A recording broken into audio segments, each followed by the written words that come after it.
Island of Misfit Toys until we find something better to call ourselves, but that might actually be more fitting. And hey, Gemma and Ghost Dragons and all in the chat, welcome. Maraid, my wifey for lifey. What is up, girl? Jarvis, where you see Maraid, you see Jarvis. We all know that. My favorite gerbil milk in Ohio. And that's about it. Let's bring in Ghost Dragons. Let them say what's up to you guys. Maraid. Uh-oh. You there? There we go. I'm here. Yep, I'm here. Okay.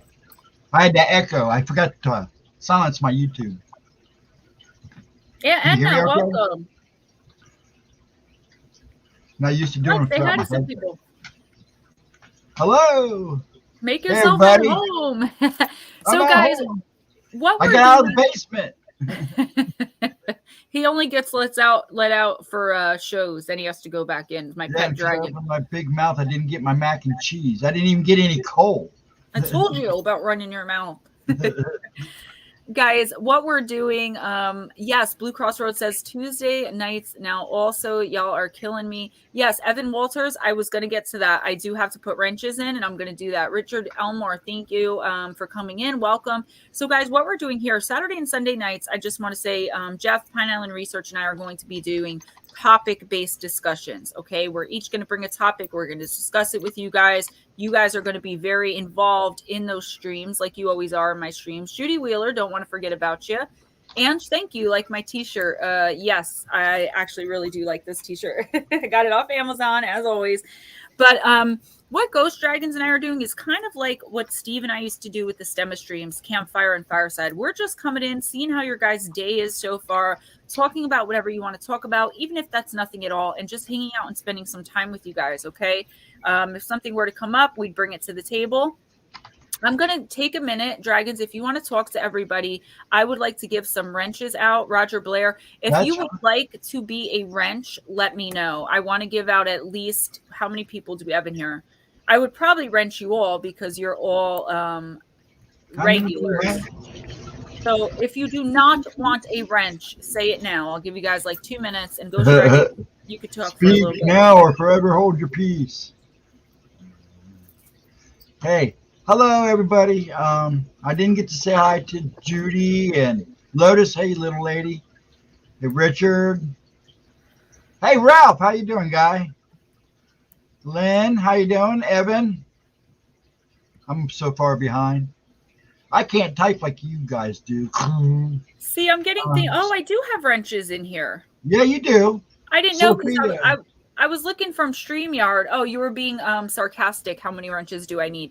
If you've been in my chat, Evan, during Wednesday night streams, you will know that I need as many wrenches as I can get. Evan, your energy is a little off tonight. That's weird because normally you have a very friendly vibe. You seem a little aggro. If it's something that you want to talk about, we're here. Yeah, Lotus Girl, I'll send you guys the link to that when it comes out. I saw some more people coming in, or I thought I did anyway. Okay, practically already.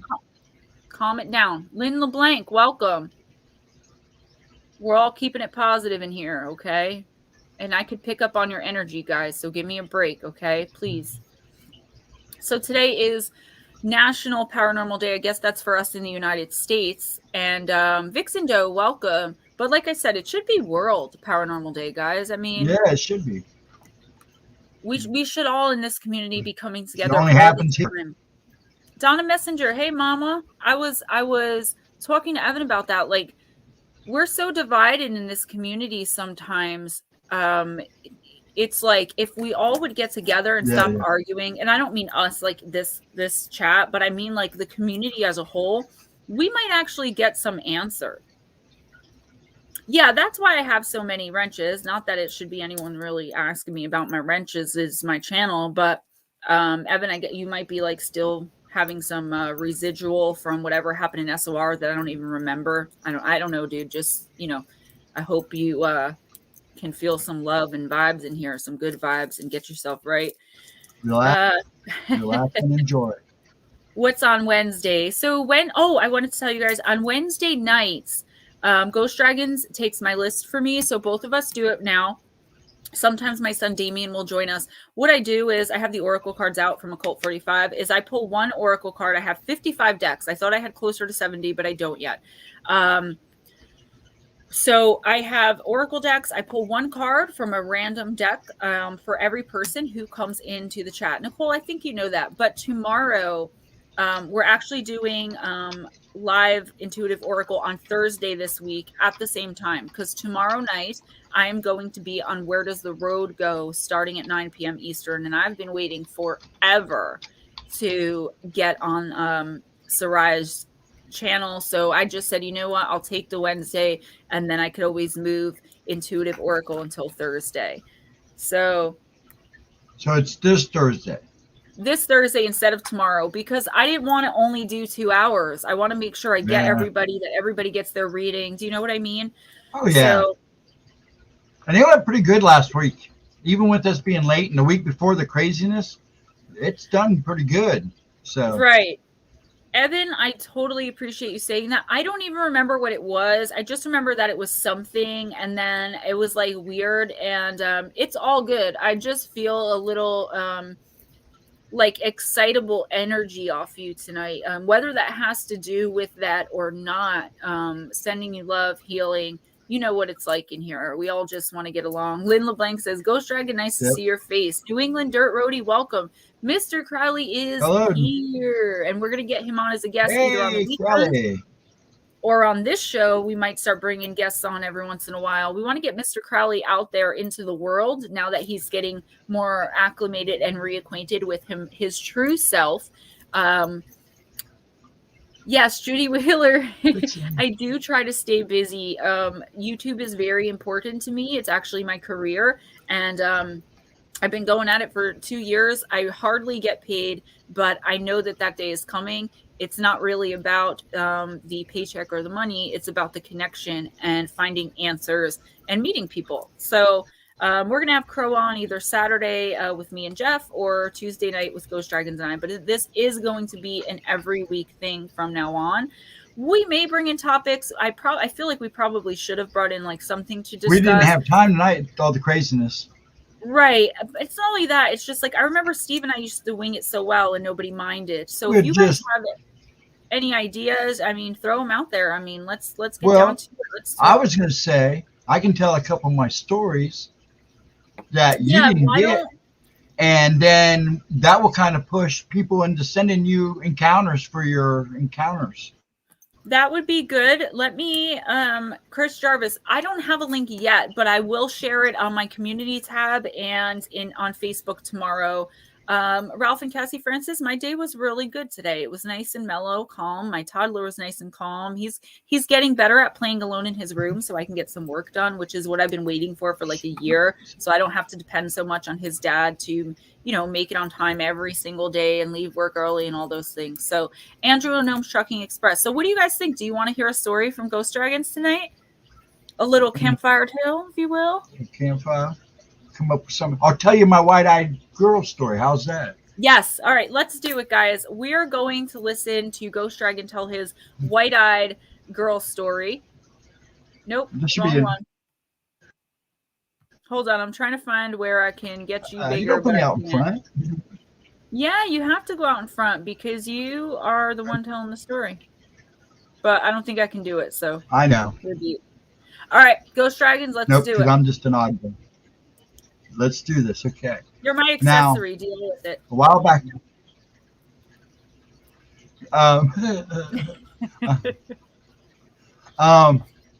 it just happened about 10 years ago. Yeah, about 10 years ago.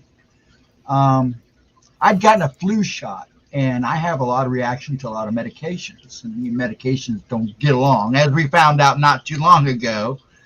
Thank God you are okay. Oh no! Sick. I got real sick and didn't think nothing about it. And by the end of the night, it was so bad. The guys that I was living with were like, "You got to go to the hospital." So they take me to the hospital. And the nurses are all freaking out. I have a movement issue anyway, so that made it look even worse than it was. And they decided to keep me for the night for observations. Well, during the night, I had a real bad episode, and they all coming in, and they actually tried to strap me down on the bed, which was a mistake because I literally about ripped the bed apart. Well, later that night, they gave me some medication, they knocked me out, and later that night, I Oh, he keeps breaking up. kept hearing, wow, you are breaking up a little bit. Got it? No, we can't hear Anyways, you. oh, I'm breaking up? Here, let me do this. I'll Yeah. get rid of my YouTube. Yeah, do that. How's that? I don't know. Keep Is that going. better? Yeah, guys, we're just getting the hang of this. So Yeah, I'm still working on a new computer here. I'm still trying to figure out all the bugs. Anyways, I woke up and I kept hearing a little kid's voice, and I wasn't thinking much of it. And because I was on medication, I was hey, I'm buzzed. I'm hearing kids, so I went back to sleep. Where that next morning, I got up and woke up, and they got me up out of bed to see how I was doing, how I was feeling, and I was moving around. I didn't want to call anybody, let everybody know. Just the guys that I was with was the only ones that knew I was there, and it was kind of funny. So they made me lay back down. I crashed for a little bit, and I don't know, it was about 1 o'clock in the afternoon. They have you hooked up to IV, where I've learned how to just finagle everything and just move around on my own. So I'm in the hospital so much. So I got up out of bed and was pacing. And what's happening? Are we having problems? yeah, Ghost, you're breaking up again. TD Dean. Why am We I got where breaking you were up? finagling the IV.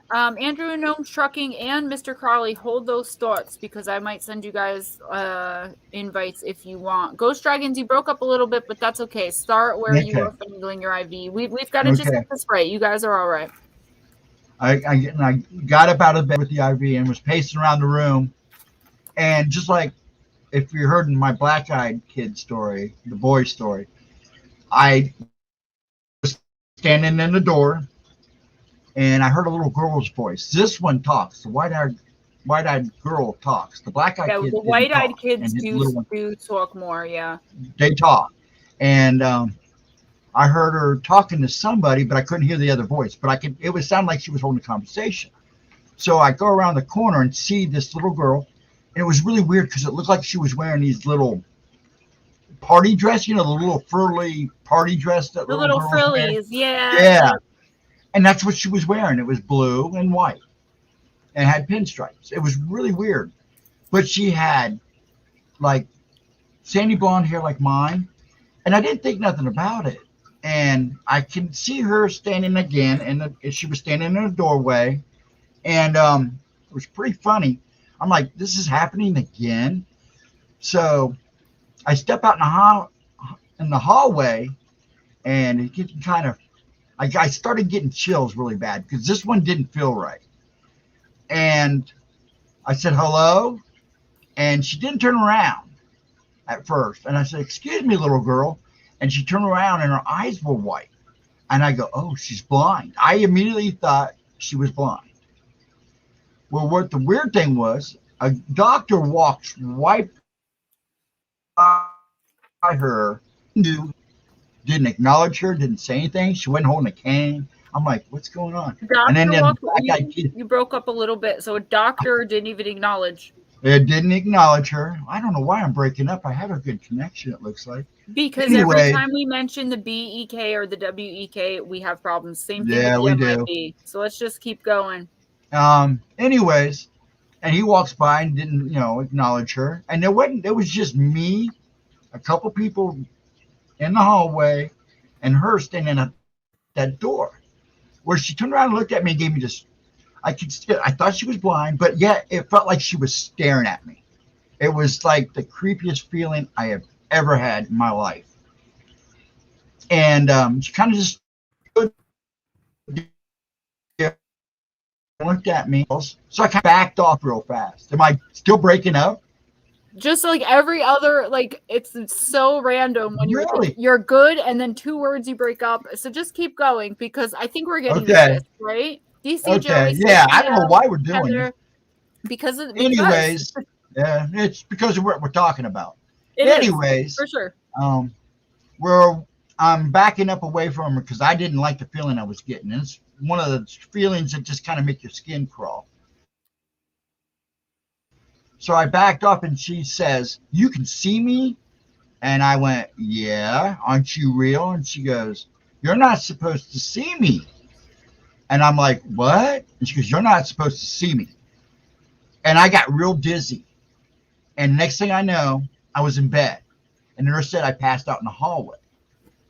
Well, I didn't think nothing of it. I'm going, man, they're giving me some good drugs or something. So, but I wasn't on anything. I hadn't, they just gave me stuff to sleep with the night before. So I know I wasn't really on anything except for antibiotics. Well, they decided to keep me another night, because I still had a good fever. And I'm laying in bed. It's getting about 10 o'clock. And I hear her voice again. And she calls me by name. And she says, "Can you hear me?" And I said, "Yeah." And she goes, "Look at the door." And she's standing in my doorway and she gives me this real kind of, I don't know, messed up feeling. And she goes, "You're not supposed to see me. You'll never see me again. And if you see me again, you may not like what happens." And I went, "Okay." And she goes, "I don't know why you can see me, but you can see me." I mean, she was talking to me like she was like 20 years old. She was grown like RJ when he talks to me like I'm small and stuff. Like, I told you I wanted another cookie, like he's bigger than me. Yeah. And it was like, whoa, whoa, whoa, whoa. And she goes, "You'll never see me again." And she turned and left and walked away from the doorway. So I finagled out of bed. And I'm like, bullshit, I'm going to find this thing and find out what it is. Just don't. So I went out the hallway and it was gone. And I've never seen her since. But that was the creepiest thing that had ever happened to me. The white eyes, like I said, I thought she was blind at first. But when I really could tell that she could see me, it wasn't right. It was not right. But it didn't give me the creeps like the demon and the Hat Man did. Well, the white-eyed kids are a very interesting breed because I know them honestly from what I did do one video on them, guys. So if you haven't seen it yet, you should go check it out. There's not much. There's not much out there. I was just going to say that video, I put every last scrap of information I could find about them. And I researched my videos usually for about a month before I put them out. And yeah, that was like, I have never heard of them talking, but I find it interesting, the fact that they were like, "Oh, you shouldn't be able to see me."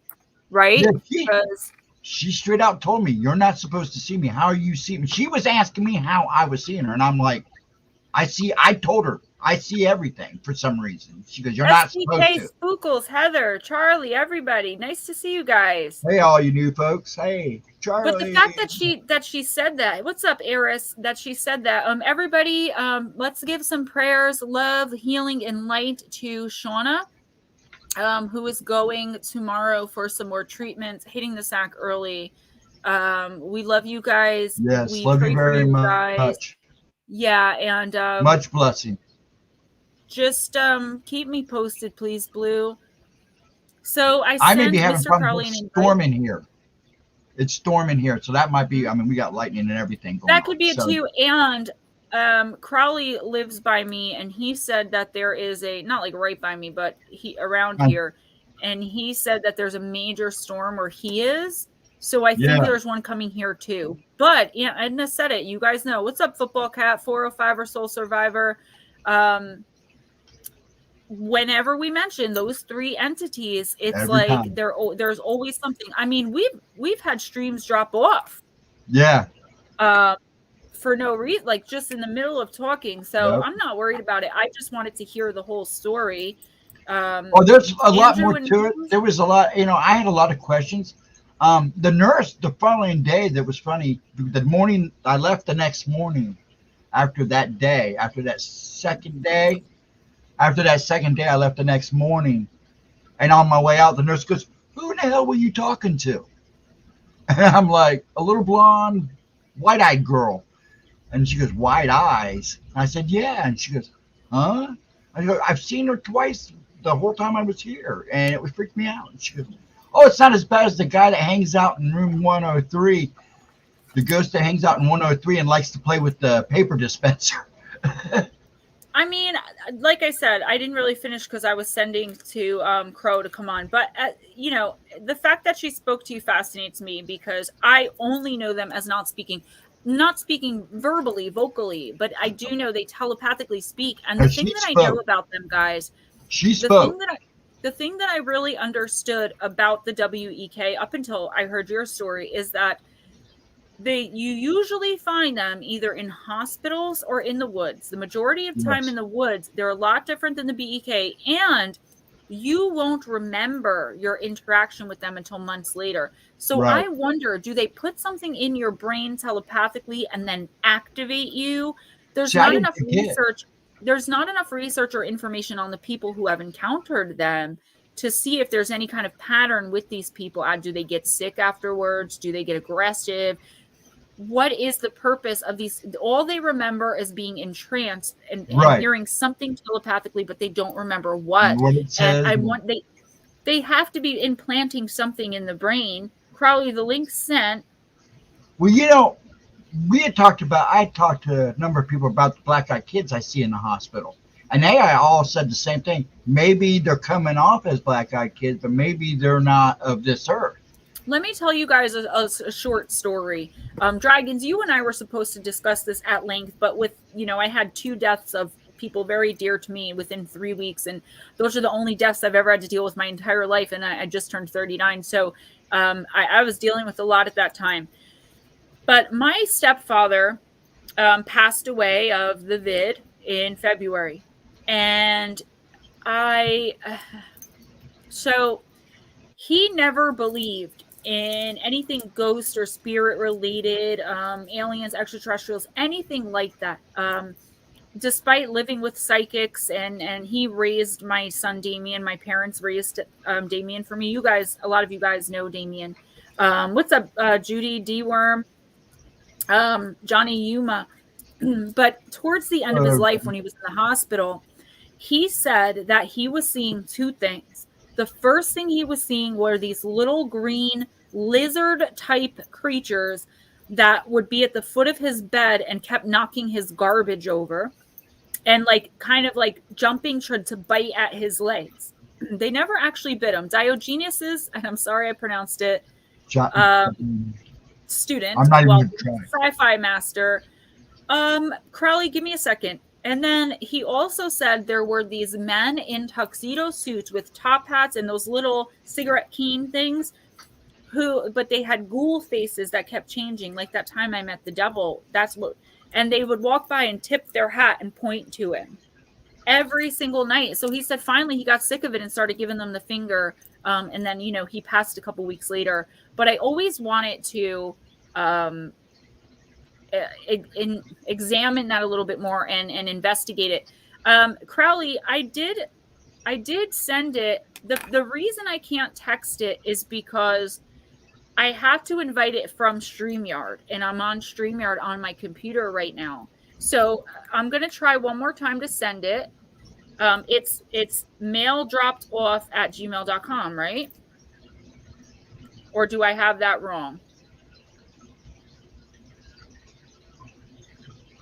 I mean, I could put the link in the chat and then just Crowley and Andrew click on it. If you have a story, click on it, and I'll get to as many as we can in the next hour and a half. The demon story, Claire, or the demon story about meeting the devil? Yes, Blue Crossroads. That's definitely, yes. I really need to investigate further. Nordland 2, I'll cover that briefly. He says, what happened to Steve Stockton? Did Ghost Dragons take his place? No, if I'm being honest, Sandy kind of took my place. Missing Persons and Mysteries has a lot of subscribers and they get a lot of ad revenue, make a lot of money. The live streams were throwing off their algorithm. So Steve and I were going to bring Campfire Stories and Fireside Chat. And this is, Steve and I are still very close friends. I am not talking badly about him. Sandy just sent me an actual Tiffany necklace. Everything's good. But this is, I'm going to be honest about what happened. Steve said I was very upset because we wanted to keep Stemma together. Steve said we were going to do Stemma Campfire on 13 Past Midnight and Fireside on Gemma Jade. That way I would get some donations and ad revenue to add to, because I only make maybe $30 a month off ads, and YouTube doesn't pay out unless you hit $100. So anyway, all of a sudden, Steve said that he didn't really know if our views would be worth it for him to put in the time and effort for those 2 streams, and then started streaming immediately the next day with Sandy on 13 Past Midnight. So there are no hard feelings there. He just went the way that he thought was better for him and his career and would give him more opportunity. So I decided that I wanted to do something similar on my channel to spend more time with you guys, bring you guys in, and Ghost Dragon's the perfect fit. Quiet, laid back, lets me just talk, because you guys know I never stop. But no, Ghost Dragons did not replace Steve. Sandy actually did replace me unknowingly, unwittingly. Steve still helps me in the background with all my StreamYards. We talk all the time, still friends, but that is what happened there. So no, it is not me replacing Steve. I would never do that.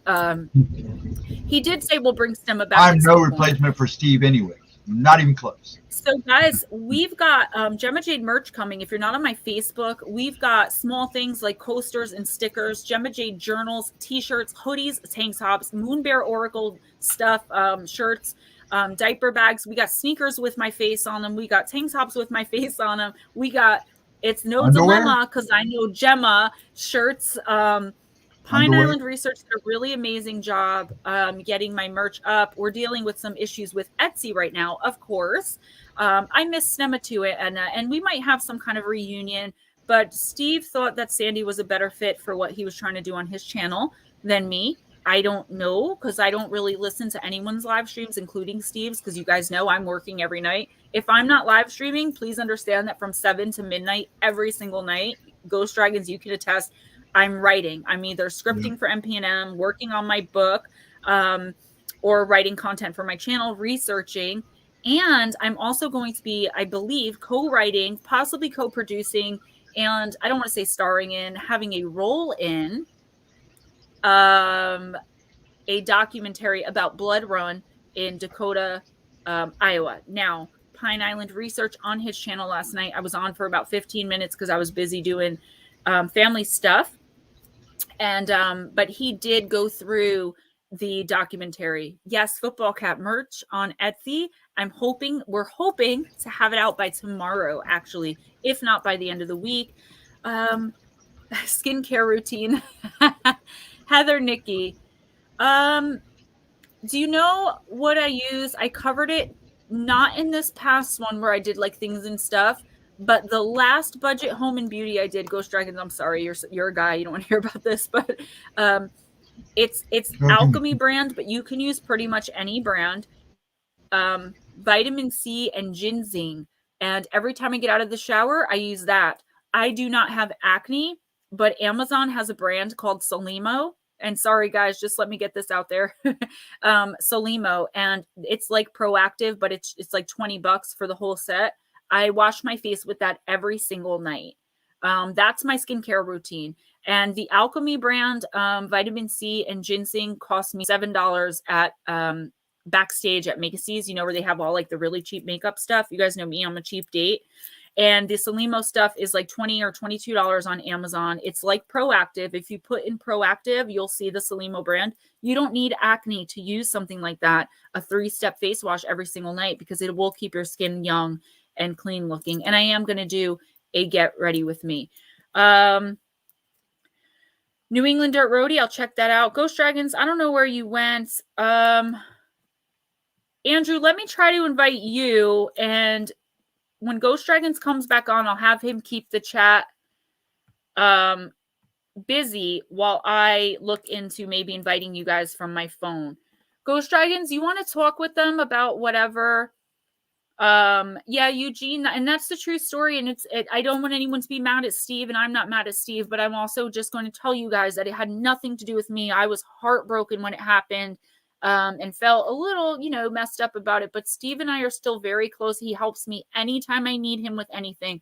But please don't think for a second I stopped those streams or I replaced Steve. That did not happen. If you guys remember, it was for like 5 weeks. It was me showing up and Steve was like sick, or Steve didn't feel good, or Steve was tired. And then that's when he broke it to me that he didn't want to do Stemma anymore. He wanted to go his own way with Sandy on his channel. I'm going to try to email you one more time, Crowley, and Andrew, you too, okay? Ghost, take over for me. Ghost, you're muted.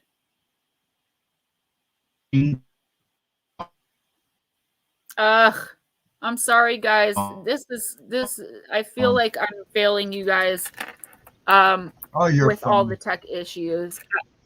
I will try to have them fixed by the next time. Gmail. Oh, I know what happened. Okay. Crowley, I didn't put. Okay. No, I want to hear stories tonight, guys. What happened was I put your email at Gmail and it said send to @Gmail without the .com. And I thought, why would they be offering that to me if they weren't going to put the proper email address? You guys should both get an invite right now. Sorry, I'm like, take over, but I'm going to still keep talking. I'm sorry.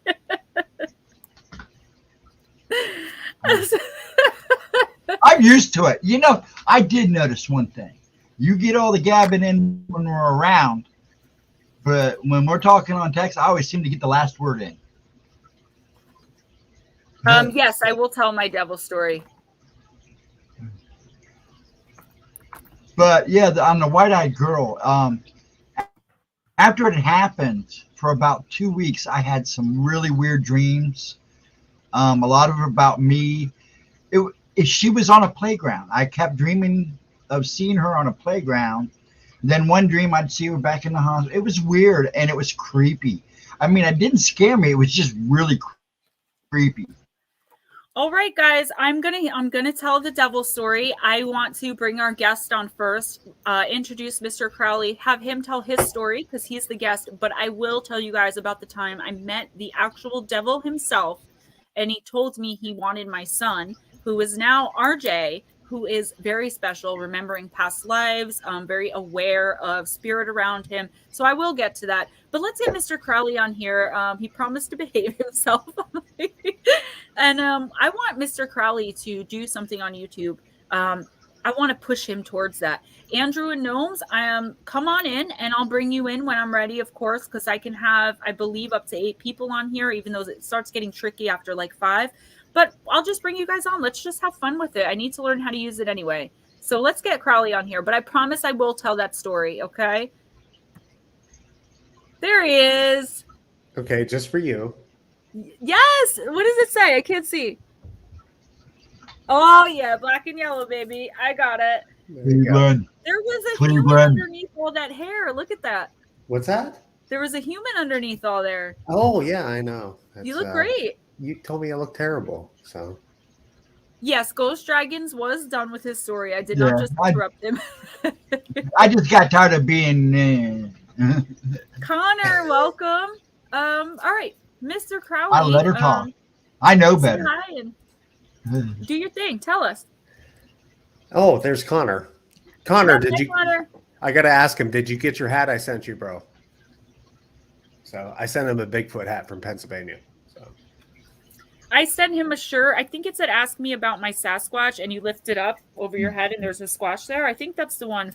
And some Sasquatch stickers he could stick all around, like where he lives. New England Dirt Roadie. We made it a model for that. So much. But sorry. Okay, I'm supposed to be good. Yes, Andrew's backstage. We'll bring him out when you're all done. Andrew, hang tight, babe. No, my story's a long story. You might want to. That's okay. Pick it Let's apart. bring him in then. Let's not leave him backstage waiting. Exactly. Just bring him on. Welcome, Trucker Andrew 45, Andrew and Gnomes. Hey, everybody. Is anybody besides Nordland having an issue with stopping and starting again? Let me know. No. There's bad weather out here around me. I mean, it's storming like a mother. Everywhere. Yeah. Andrew, East what we're Coast. going to do is I'm going to let Mr. Crowley tell his story, and then you, and then I'm going to tell my devil story. So go ahead, Mr. Crowley. I got to kind of pick it apart a little bit because it's a very long story. I was on Into the Fray with Shannon LeGros, and it took us 3 hours to cover this. Okay. I grew up in a poltergeist house. The house was, I don't even know how old, 1800s. And it actually had a thatched roof under the shale roof. It was old. And we had a lot of different entities in it. Whenever I was probably about 6, I woke up underneath my bed. And underneath my bed was maybe about 6 inches high. So I was actually being smothered. Oh. And I was trying to scream, and my parents actually heard me because they were in the next room, and they came in and got me out from underneath the bed. Trying to think of the better stories. One of the stories is my best friend. We're actually still best friends from high school. We've been friends for almost 40 years. He does. And we actually, he came over and he would spend the night. And one day we heard, the old telephone cords that actually had the cords with them, the phones, I'm sorry, Yes. telephones. Well, my parents actually had one of those in their bedroom, and it started making like animal noises, like not electronic noises and not, and it started making animal type noises, like kind of growls and grunts. That's demonic. And we went into my parents' bedroom, and we looked at the phone, and we sat it on the bed. So we left, and it started making that noise again. So we went in and unplugged it. And the old 80s phones, you unplug them, they have no electricity. They can't do shit. They can't work. Yeah. Yeah, exactly. And just don't curse. I'm sorry. That's okay. I'm a monetized channel. Pooh. I'm working on this. I'm a work in progress. I do it too. Dragons did it today. It's no big deal. I just try to keep it clean. Okay. Well, I'm a work in progress. I love you for it. I love you for it. But we actually unplugged the phone, and we went back outside into my room, and we started playing with Legos or whatever we were playing with at the time. Tinker toys, or God, who knows. But we started playing with stuff, and it started making those noises again. And we went into my parents' room, and the phone was unplugged, sitting on their bed. And we bailed. Yeah, that's not really poltergeist. That's like demonic. And your poltergeist, I'll let you finish, but your poltergeist activity, like I'd have to hear more. But that could have been trapped spirits PO'd about being trapped by a demonic force in your home. Well, I will go into one small story and then one larger story after that. Kind of like the kind of pinnacle of living in that house. Just a by thing. My town was called Helltown back in the 1800s. My hill that I lived on was called Demon Hill under the old maps and what have you. And my neighbors, at least 2 or 3 of my neighbors were practicing witches, and not the white kind. Okay. So it had a lot of stuff going on. And basically, we ran out of the house, and we went out into the middle of the street. And we looked back up at my parents' window, and there was like a fat, bald guy with jagged teeth. Had the curtains open, looking at us. So, needless to say, we did not go back into the house. Wow. And we actually looked at the demonic Bible and tried to place this demon, and it was actually one of the hierarchies of demons. I did a few videos in a series on demons and demonic possession. I believe that addicts, alcoholics, woman beaters, man beaters have subtle, I don't want to say subtle, but like low, not a full-blown demonic possession, or are being possessed by a lesser entity. So I fully, like, those are the kinds of houses I walk into, and I'll do a walkthrough for someone and say, you've got this, because I can see it all. But when a town itself has that kind of history to it, you're going to get, so because residual, you can't really get rid of residual energy. Andrew, are you doing good? You good? Yeah, I'm standing up. It's so good to see your face. Welcome. We'll get to you in a few minutes. Yeah, it has. And you look exactly as I pictured you. We've got time, guys. I don't really have to go until 11 Eastern, so we could hang out and take our time. I've never had guests on my stream before, so bear with me. So what else, Crow? Okay, well, there's many. I could go into a million. Tell us the scary ones. Tell us like two Okay. scary ones, then I'm going to let Andrew talk. But you can stay and hang out. You don't have to leave when you're done. You can stay. I'm not leaving you. Okay. I'm not leaving you. Just so you know. But no, it's we had a priest come in. My dad was a devout Catholic, and he actually came into the house to bless the house. And he went through the house and did his holy water and whatever priests do. And he was on his way out the door, and he wrote K plus M plus B. And if you're religious, do you know what that means? I'm religious, but I don't know what that means. That's the name of the three kings. Mm-hmm. And he wrote that above our doorway. Oh. And he wrote the year. And my father asked him, would you like to stay for a cup of coffee? And the priest looked at my dad dead in the eye. I remember this. I was probably about 10 years old. And he said, I don't feel comfortable here. And he left. I'm telling you, sometimes poltergeist is just trapped spirits. My mother's house that I was staying at for a little while, guys, when my stepdad died, and I would tell you guys I was doing streams from there. Most of you are my regulars, so you were in there with me. Lit Low, welcome. And Chicken, I don't remember the rest of your name. Welcome to the Chicken, Mr. Chicken. But I told you the house was really haunted, and I know there was a djinn in there. And we'd hear all the time. I'll never forget it. So my son, Damien, who a lot of you guys have met, his room was like in the corner, then my mom's room, then my room. So all right next to each other, basically. There was one point where we all came running into the hallway thinking crying was coming from the other one's room. Like, I heard it coming from Damien's room. Damien heard it coming from my mom's room. My mom heard it coming from my room. But it was really nowhere. And I believe there are trapped spirits. I'm going there not this coming weekend, the weekend after, to get some EVPs without all that snowy interference to do another run on that, guys. And I'm hoping to catch the djinn. So give us one more, Mr. Crawley. Well, I'll give you a really short one. And you should write these down for listener encounter. I don't have any content for listener encounter 16. Well, I'll give you a really short one. Hold on, I gotta take this off. Or do an audio. Dragon sometimes will do audio and send it through email. I can do that for you. But I actually had a white. You guys know what sleeve stacks are. You're around my age. Yes. Okay. Well, I actually had a white entity. He was like pasty, ghostly white, and he would come out of my closet and he would kind of talk to me, and he would do this with his hands and just talk to me without making sounds, without making words. And every night that he would come out of my closet, nothing bad would happen.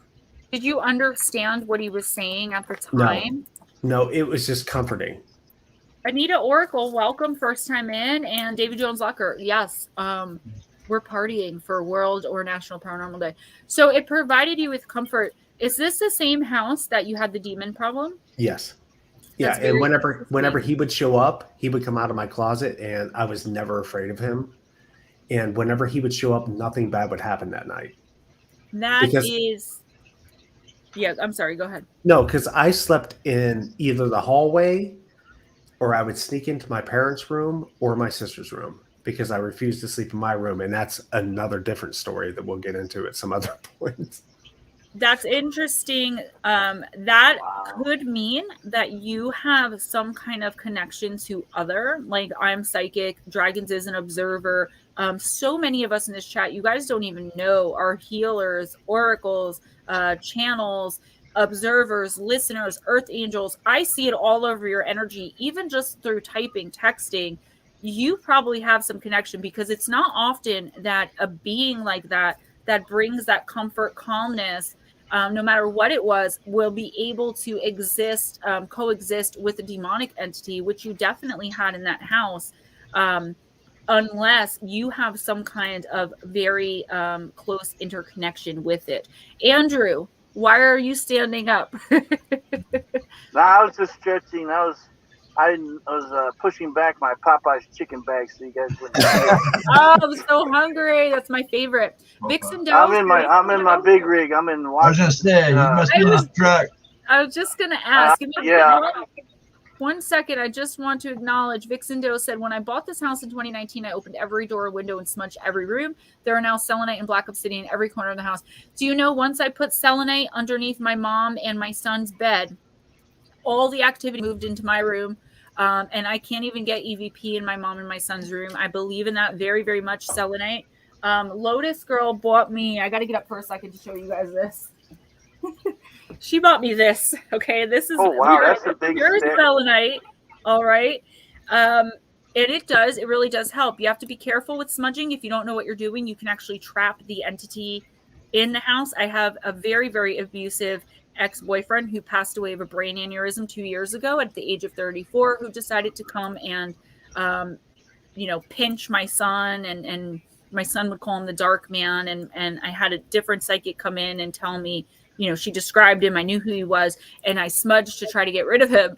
And I saged, and I used like the wrong sage. And I actually trapped him here and had to get him out a different way. So you do have to be careful with that. Yeah. It is gorgeous, and man, it helps. I'm going to be selling, Andrew, I'm sorry, just give me 1 second. Homemade, for right now, it's going to be sprays. So empowerment spray, sleepy time spray, passion spray, love spray, all different kinds. And if you order one, they'll be up on Etsy soon. If you order one, I'm going to put a crystal as a gift, just any random crystal that goes with the spray. And there will be tiny crystals in the spray bottle as well. So I can't wait for that. I'm really excited. I've been working on it every spare minute I get. I even have RJ helping out. So those are coming soon, guys. Trucker Andrew 45, our friend Andrew and Gnomes.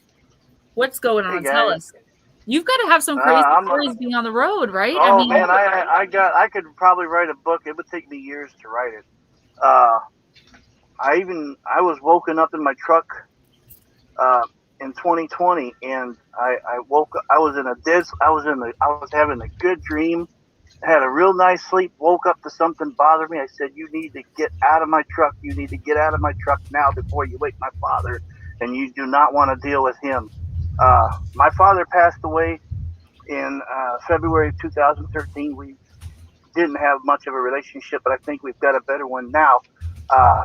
From what I've heard and other psychic friends tell me, he's not one to mess with. He can clear a house out. He's visited Pam. He's visited all sorts of female friends of mine on YouTube and other stuff. Guaranteed I'll get a visit. I can feel it already. Yeah. He's very powerful. He voices his opinion. When he speaks his opinion, he is heard everywhere. So it's like having a little mini Jesus. That was when I found out in 2020, I drove myself to the hospital because I was very sick. I didn't know how sick I was until I got there. I was pretty much in pre-stroke condition. By the time they got me upstairs and had medication in me, and my blood pressure was, I should have died. My blood pressure was 238 over 192 over 154. Now, I was going to throw this in there since Ghost Dragon had a hospital story. I spent the entire night up there. I got a bunch of them. Hospital stories are my absolute favorite. My dad apparently got so mad at all the spirits and ghosts visiting me, he blew up on the other side. I mean, he blew a gasket, and till this day, I very seldomly get bothered by a spirit anymore. He put his foot down and said, "I am his father," and I don't get bothered. Not only did he clear my hospital room out, he cleared the entire 6th floor. That is how powerful he is. You do not want to Wow. mess with him. He must have been powerful in life too. Ritlo, you are so welcome. I kind of pride myself on this chat. It's not all about me. All of us have built a really warm and welcoming community here. So please feel free to come in anytime. I stream almost every night now, so you're more than welcome. I do different things each night. Andrew, your father must have had a larger than life personality in life, did he not? Well, I was adopted. This was my adoptive father, but I always pushed his buttons. At the end of the day, he still loves me. Now, he's still being a father figure, and he's doing a good job of it. He's protected me many times, along with other guardian angels. I mean, I missed a lot of bad accidents out here. Matter of fact, that real big one in Dallas last year with all that ice and all them vehicles that plowed into each other, I was there. I went through there 2 weeks before that. I was delivering frozen food to Tyler, Texas. I missed the one in Iowa. I missed the one in Pennsylvania. People love me upstairs, apparently. Have you ever seen, well, you have a mission here, definitely. If that's going on, there's a reason. Your guardian angels will always scramble to protect you as per your chart. But if you've time and again just barely missed death or some kind of really terrible accident, you probably have a mission here that you haven't fulfilled. Have you ever run into, I did the video on road trolls. I don't know if you watched it. Have you ever run into something like that? Like I guess I would call it a hobo looking troll. I don't even think that it's a troll. I think it's I did run into something that you described as the predator. It's up there between the Pennsylvania, Ohio lines up there. It was late at night. I was tired. I just was trying to get there. Lucky was in the back sleeping, snoring her little life away. I just looked up out of the corner and saw something on the side of the road. And I said, "Man, that looks like a Hat Man type hitchhiker entity." I said, "You know what?" I said, "I've had a long day. I don't want to mess with you, and I know you don't want to mess with me. I'll take this rig and I'll run you right over." And that thing just disappeared. Well, I've known most people on the road deal with like Wendigos. Yeah. Kind of thing. That was my I know next. truckers. My dad worked for Wonder Bread, and the stories they would tell me was crazy. Yeah. Yeah, it's pretty crazy. Last year, what's 2022 already? My gosh. I know. 2 years ago, I was driving through Nevada. It was 2:30 in the morning. I was 45 minutes west of Wales. I had about probably half an hour or so. I barely made it into that petrol truck stop with 5 minutes left on my e-log. I seen something walking along the side of the road. I said, "Man, that can't be a person. No drunken person would I guess, have enough sense to be walking along the road in minus 12 or 13 degree weather." It was winter time. Not in Wells. I caught the back side of it. I didn't look in the face. And I didn't look in the eyes because I had that feeling just keep going, just keep going. So if what you I did, encounter a fae, and you look it in the eyes, you could be in a lot of trouble. So that's the best thing to do if you don't know what you're dealing with. Yeah, so I just got over like it was a broken down car. So I got in the left lane and went around it and got back up there. And it was the New Year's weekend of 2020. Yeah, the same year I had that stroke. I've seen so much out there. It's unreal. So I had strange dreams 3 days after that. I was actually law enforcement in Nevada. I lived there for 20 years, and there's stuff out there. So.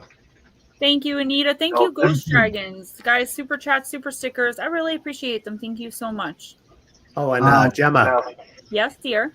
I wanted to show you this shirt. I got this on my last paranormal investigation, so I thought it was like super cool. Check it out. That is so cool. Wow. I have something like that on my list on Amazon in my clothes list.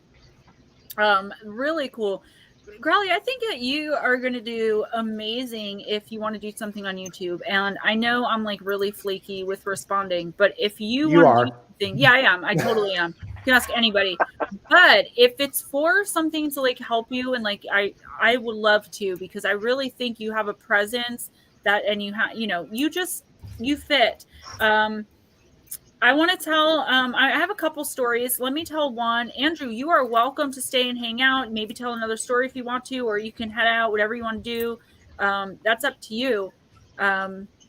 whatever you want. If you got the time, chill with us. Otherwise, but I'm just, it's cool. Like, I know what Crowley looks like. I know what Ghostdragonzw looks like. I know what a lot of you guys, but I haven't seen you yet. So it's really cool to put a face to the name of someone that you've been with me since I think the last time we did something was last September when I was on Campfire Mysteries.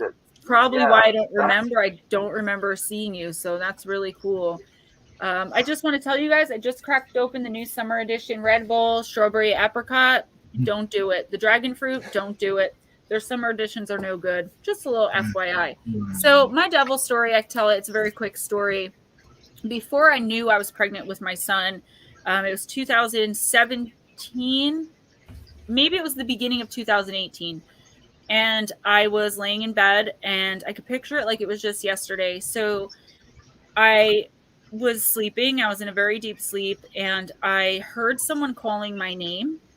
I got up, and I'm looking around, and I'm like, this is weird. It's like 3:33, of course, on the clock. And I'm like, I'm following this voice calling me really, really slowly. So they, of course, called my real name, not Gemma, but they were like, Gemma. It was really creepy, like something out of a movie. So I knew I wasn't dreaming because, you can tell the difference.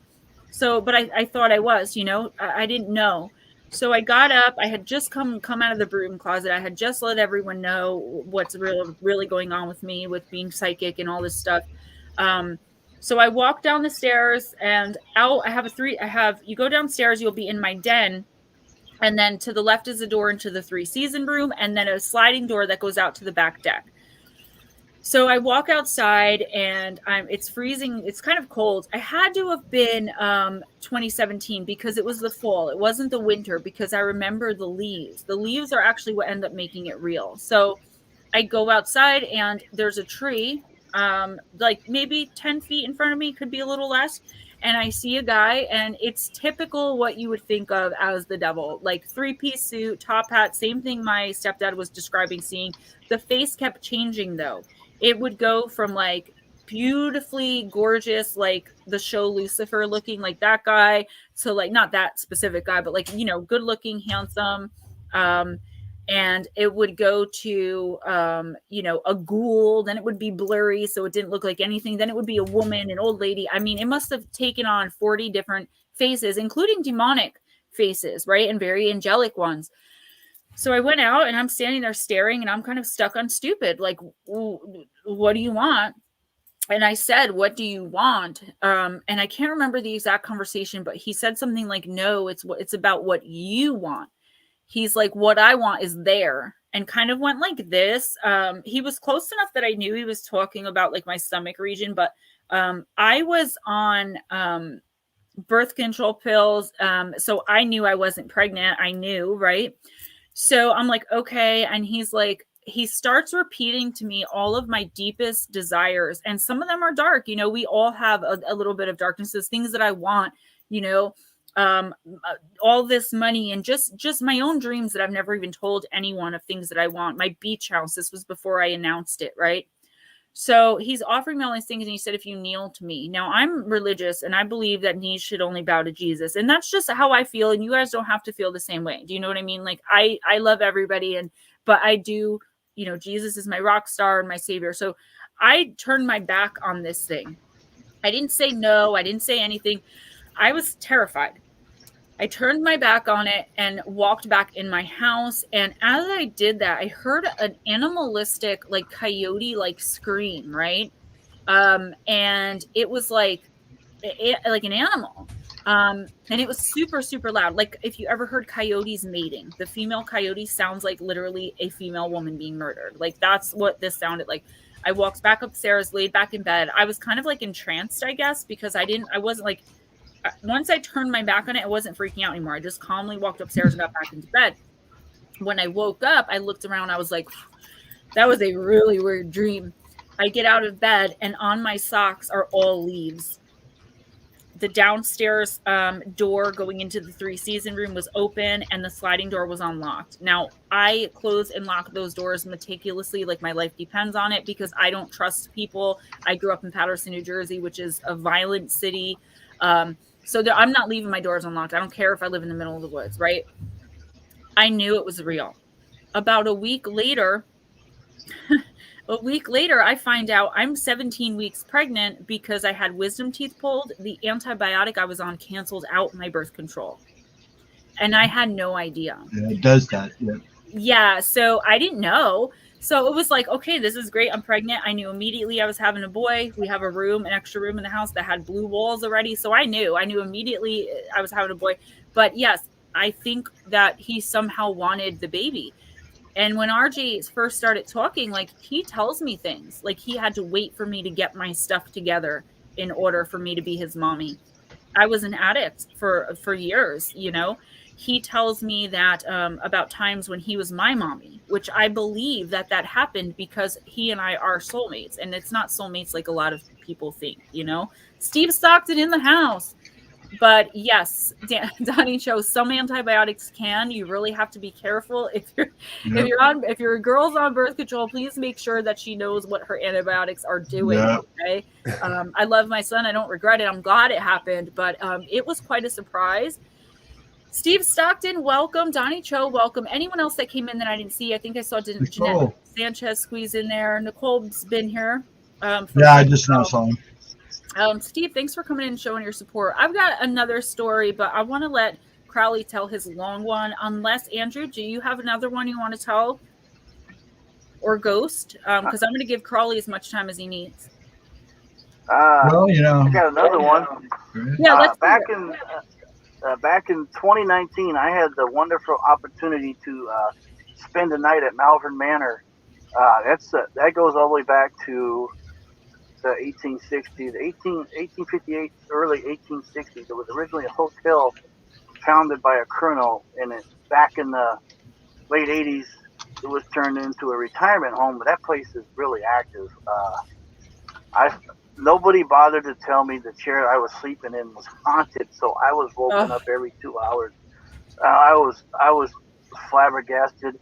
And the one lady in the group, she was really psychic. She looked over me and said, "Don't you do it. Don't you do it." I was about ready to call on my dad. What do you mean the chair was haunted? Can you?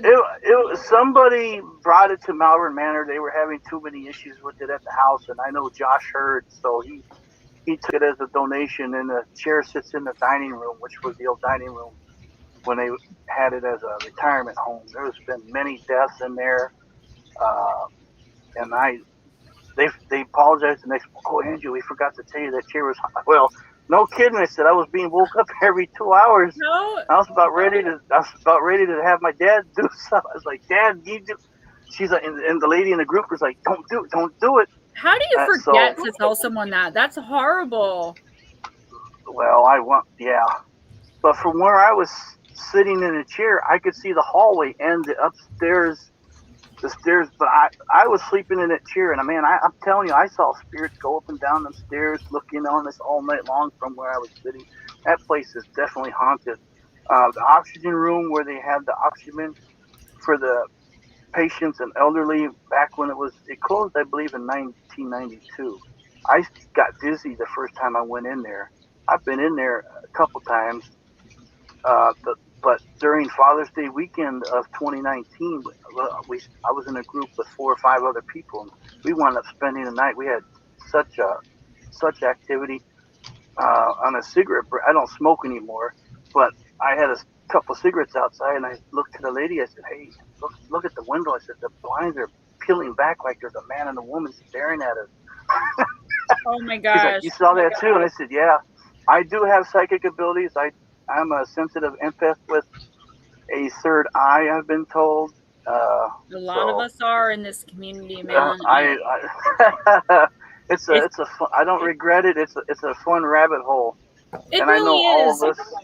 Once you get comfortable with it, you know what I mean? Like once you're comfortable, I think I told you guys that the reason it took me so long to even on YouTube come out, Art and Paranormal, Unidentified, welcome. It took me so long to I always say come out of the broom closet because I heard someone else say that and I thought it was so cute. But it took me long because when I was in high school, like a teacher would make me angry and I would be like, oh, I hope, something bad happens. You know how you are when you're a teenager, you want revenge because you want to be disrespected. At least that's how I was. I was a bratty teen and very spoiled, very spoiled. But the person wouldn't like get hit by a truck, but they'd come in with like a broken ankle 2 days later. Or like I would get bullied a lot. Not so much in high school, but like right like 8th, 9th grade, I would get bullied and I would wish that something would happen to the girls, and the next time, you know, the girl would fall during cheerleading practice and break her nose, and I realized I was hurting people. And for a little while I did it on purpose. But then I lost my connection to spirit because of that for like 2 years. And that's when I started drinking, and then eventually the pills, and eventually the drugs. And once I came off the drugs and connected with YouTube, I became so comfortable with it that I couldn't imagine living without it now. I found a question, and then Crowley, I'm going to let you tell your long story, and I have one for the end if we have time. Otherwise, I always put them on my channel, my personal experiences. And my 4th book, after I finish The Shadow People, is all my personal experiences that I can come up with, guys. So stay tuned for that. Arlene, welcome, sweetheart. So, okay, I went back in the comments. I was looking for something. I found it here, but not on YouTube. Ange asked if I was going to close the portal at my mom's house. I really want to do that. I think me and my son are strong enough that we can do it. The problem is, I think my son has a little bit of PTSD from all the stuff he's seen. He's the strongest medium I've ever met in my life. But he has been dealing with it since he was like 3 years old and didn't know how to deal with it. So I don't know if he would even be interested in helping me. The problem I have where it's hard for me to do it is because I'm dealing with a jinn. And I can deal with demons. I dealt with the devil when I met him outside. I just told you guys, I can deal with anything. But jinn are so ancient and so powerful and strong. I would be afraid that I would be seriously injured in some way, either physically or mentally, if I tried to do it myself. So I'd probably have to get a white witch, a chaos magician, or 4 or 5 people strong enough like me to be willing to go in and do it. A priest isn't going to do it. You know what I mean? I don't even know if a white witch will do it. I love white witches because you bring them in. They don't only clear your house, but you get like major abundance afterwards. It's like you feel like quote unquote lucky, right? We don't call it luck, but you know, that's how you feel. You just get all these amazing opportunities when they come in. Yeah, good. You okay? And I believe that too. And someone just said, and I can't find the comment about we're all drawn to each other is my belief. And I think we are. And someone just said, got to watch what we say and think because of the manifestation. And that's definitely true, especially in this community. Unidentified S4, if you want to email me about those, I would really love to hear them and put them in my listener encounter series, or if you want to come on and tell them. But I'm going to give the floor to Mr. Crowley now and let him do his thing.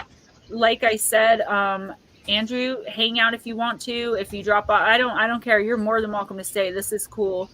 I didn't see Big Willie come in, Brown Dwarf, and someone said, got you, Gemma, fully understand your situation. Native American. Yeah, I'm half Native American. I believe my mother, who's full Native American, is a healer, but she doesn't recognize it, so she's too scared. So yeah, I'm definitely going to. I'm going to take care of that in that house. I want to cross over the light spirits, but I can't because the jinn is super powerful, and it won't show itself to me. I've challenged it. I've asked it. I've tried to do scrying and other magic to pull it forward, but this thing is stronger than anything I've ever felt, including the devil. So, all right, Mr. Crowley, take it away. If I get up and move for a minute and blank out, just keep going because I might have to use the little girl's room. Take it I away. forgot to take my meds, so that's where I kept disappearing to. Yep, no problem. If you got to drop off for a second and put your little filmy up, that's no problem. That's what I've been doing. But how long are you planning on staying online? It's 9:23 Eastern here. You're in East. We're all in Eastern. It's 9:23-ish. I'm gonna stay on till 11. So. Well, you should send the other Anthony Who? a link. Unidentified S4. Unidentified. Yeah. You want to come on and tell a story? You got. He's like me. Sees shadow people. Yeah, we got time. We're all East Coast. You got to give me your email. In here, unfortunately, and also. If you tell shadow people stories, if you want to give them to me, I'm making a chapter or 2 in my book of stories that I'm given. It won't be any compensation, but your story will be in a book. That's up to you. Let me have your email. And Crowley, take it away. Okay, well, you can't go to the bathroom during my story. So All right. you have to make that decision. Let me go now. You guys just talk among yourselves. All right. I'll tell another little story, okay? In the meantime, is my bedroom had the attic access in it. And the attic access in our house was a ceiling towel that popped up. Pops up. Yeah, you know what I'm talking about. Oh, yeah. And that ceiling towel would come out during the middle of the night. I've seen stuff like that happen. There would be red eyes peering down at me in the middle of the night. And that happened over many years. And I invited my friend over to, back then, right. We weren't, dudes were dudes. We didn't care sleeping in bed with each other. It was just a thing. You know what I mean? We were all friends. Yeah. And, because now everything's judged. But anyway, I grabbed a baseball bat.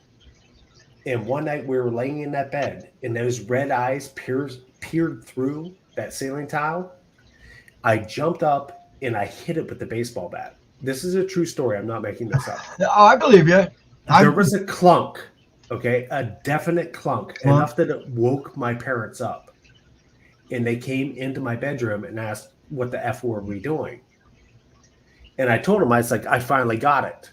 And they were like, got what? I said, I got the guy that's been looking at me. And they were like, what guy? There was no marks on the ceiling. I did not hit the ceiling. Hit it? But you hit something. We did, me and my friend.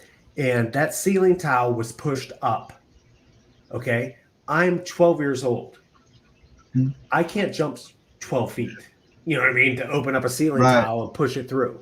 Or 7 feet plus another foot and a half. Right. 8.5 feet. You know what I mean? And that ceiling tile was open. And I physically hit something. My friend acknowledged it, and my parents responded to it. So it was. There you go. I live in Ohio. I live in Central Ohio, and we like to go up to Amish country up in the northwestern part of the, state. And me and a buddy were going up there, and we drive around at night and drive around the back roads, just screwing around. We're gone all night. And we were driving down this one back road, and we see a buggy coming at us. One of the Amish buggies, and you can see it. It's a pretty good distance away, and we slow down, and we start to creep over to give them room because they're good people. They don't bother you. As we kind of creeped over, it kept coming, but it was coming right at us. So he stops, and my friend goes, "Is that thing real?" And as it got closer, it was like all black, but you could tell it was a buggy. You can tell two people were sitting in it, and that thing went right straight through the car. It went right straight through the car, and we both just kind of froze because we froze. I mean, you could feel the chill in the car, and it was like a summer day. And we both looked at each other, and we both looked back, and it just kept going. He tried to turn around and go back, and we tried to follow it, and then just gone. But when it hit the car, when it went through the car, you could actually hear the thud. When it kept, as soon as it touched the car, you heard a thud, and it just kept going. And he's like, "What the hell is going on? What's going on? What's going on?"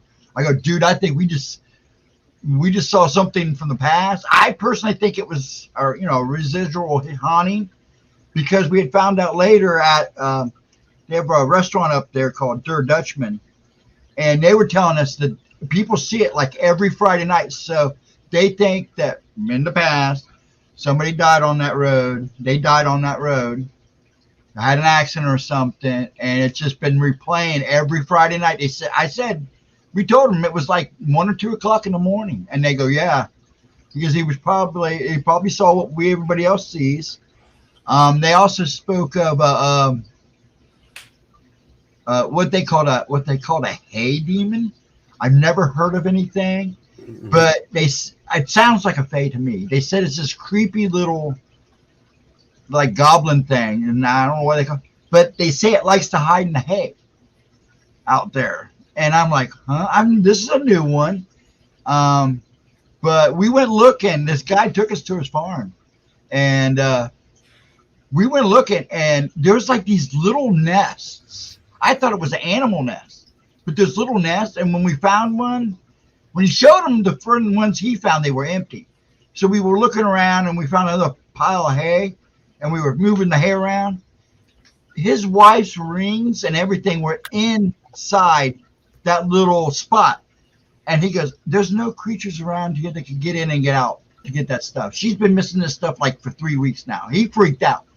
Well, you said you physically ran over. You felt whatever it is you ran over. Am I correct? We felt it hit when the buggy went through. When the buggy first come to the contact of the car, we felt, you could hear a thud. But So it just kept going through us. So we didn't hit it. That's not an entity. That's not an entity at that point. You physically... See, I don't know. It was weird. That was a weird run for me. But it kept going. I mean, it just went right straight through us. That's why I thought, maybe they were hit by a car. That's the only thing we could think of is maybe they were hitting a car, and we just happened to be at the right place at the right time, and that's why we got the thud. But we got out. We didn't find nothing. And yeah, but what kind of energy would that take for them to physically manifest? I don't know. But a physical interaction. So. When the horses entered the front of the car, you could hear a thud. Now that's cool as hell. It was weird, but it was interesting.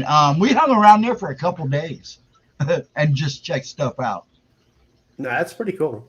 Yeah. It's just whenever you physically kind of like, physically contacted something it puts it in a different realm. Yes. It's no longer an apparition. It's not a ghost.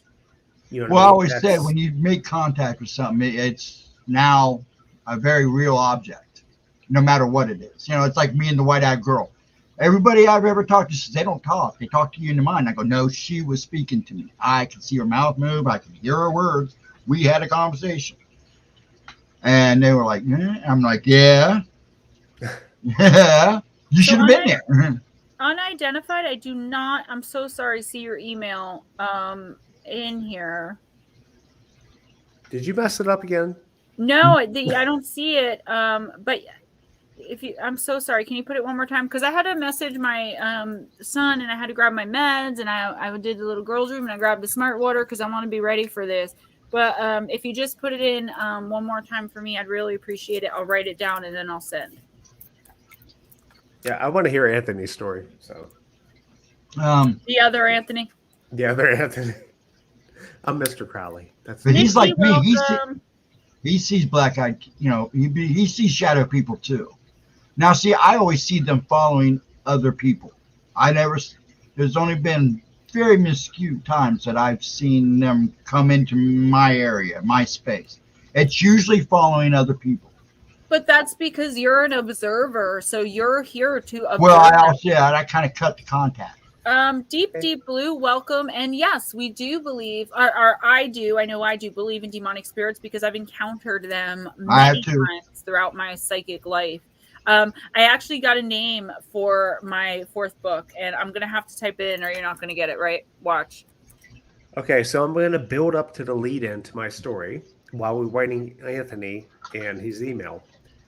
What entity or cryptid or anything else would you, Gemma Jade, you Ghost Dragons, like to actually see or experience? What do I like to experience? What entity, what kind of experience would you like to have? Would you like to see or, come in contact with? Hold on one second. Unidentified, no. For some reason, I'm not seeing it. It might be getting... Do you guys see it? You guys don't see it here, right? I see it. Yeah, I see it. Esplanor36 at Yahoo. Oh, well, that's coming from Nightmare, not Unknown. I saw his too. Okay. Yeah, his was up there, I thought. I did not see unknowns. If somebody can help me find that, I would really appreciate it. Yes, Nightmare, thank you. Is that yours or is that unknowns? I'm new to this, guys. The first time I'm ever having guests. Larry A, welcome, my sweetheart. All right, See, that's whoever's my this, thing I'm too. sending you the invite. Hold on. I have dreams about Skinwalker Ranch all the time. I've been to And I would Skinwalker say- Ranch. Yeah, I Well, dream to the about it a outside. lot. Oh, Crowley, And with your gifts, how did that it work would have out? to be a Skinwalker, an actual Skinwalker or Wendigo. I would Well- want to see one of those two. It was gated off. I couldn't get in, but Oh, really? Oh, Oh, yeah, you can't. It's really tight Yeah. to get well, in. the new guy, didn't he? Thank you, Nightmare. I appreciate you. The new guy opened it up. Okay, back to Donnie Cho answered. I'm gonna send this. You know, I would love to encounter like I mean, I've encountered almost everything, but angels are extremely rare. And I love when I make contact with my guides, like Wednesday night, when my guides are who gives me most of the information, because I get so full of peace. Somebody's shooting again. I get so full of just peace and love and light when I do that. So I guess, and I like the Fae too. No, Ghost Dragons. I would say probably either a Skinwalker. Those are one of the things. Or an ET. See, that's another thing. I've seen UFOs, but as far as I know, I've never seen an ET. And that would probably be my number one that I would like the least. Oh, listen, what would I love to encounter? You just reminded me. I have been sending out telepathic signal to bring extraterrestrial life towards me to use me as a channel. So in ET.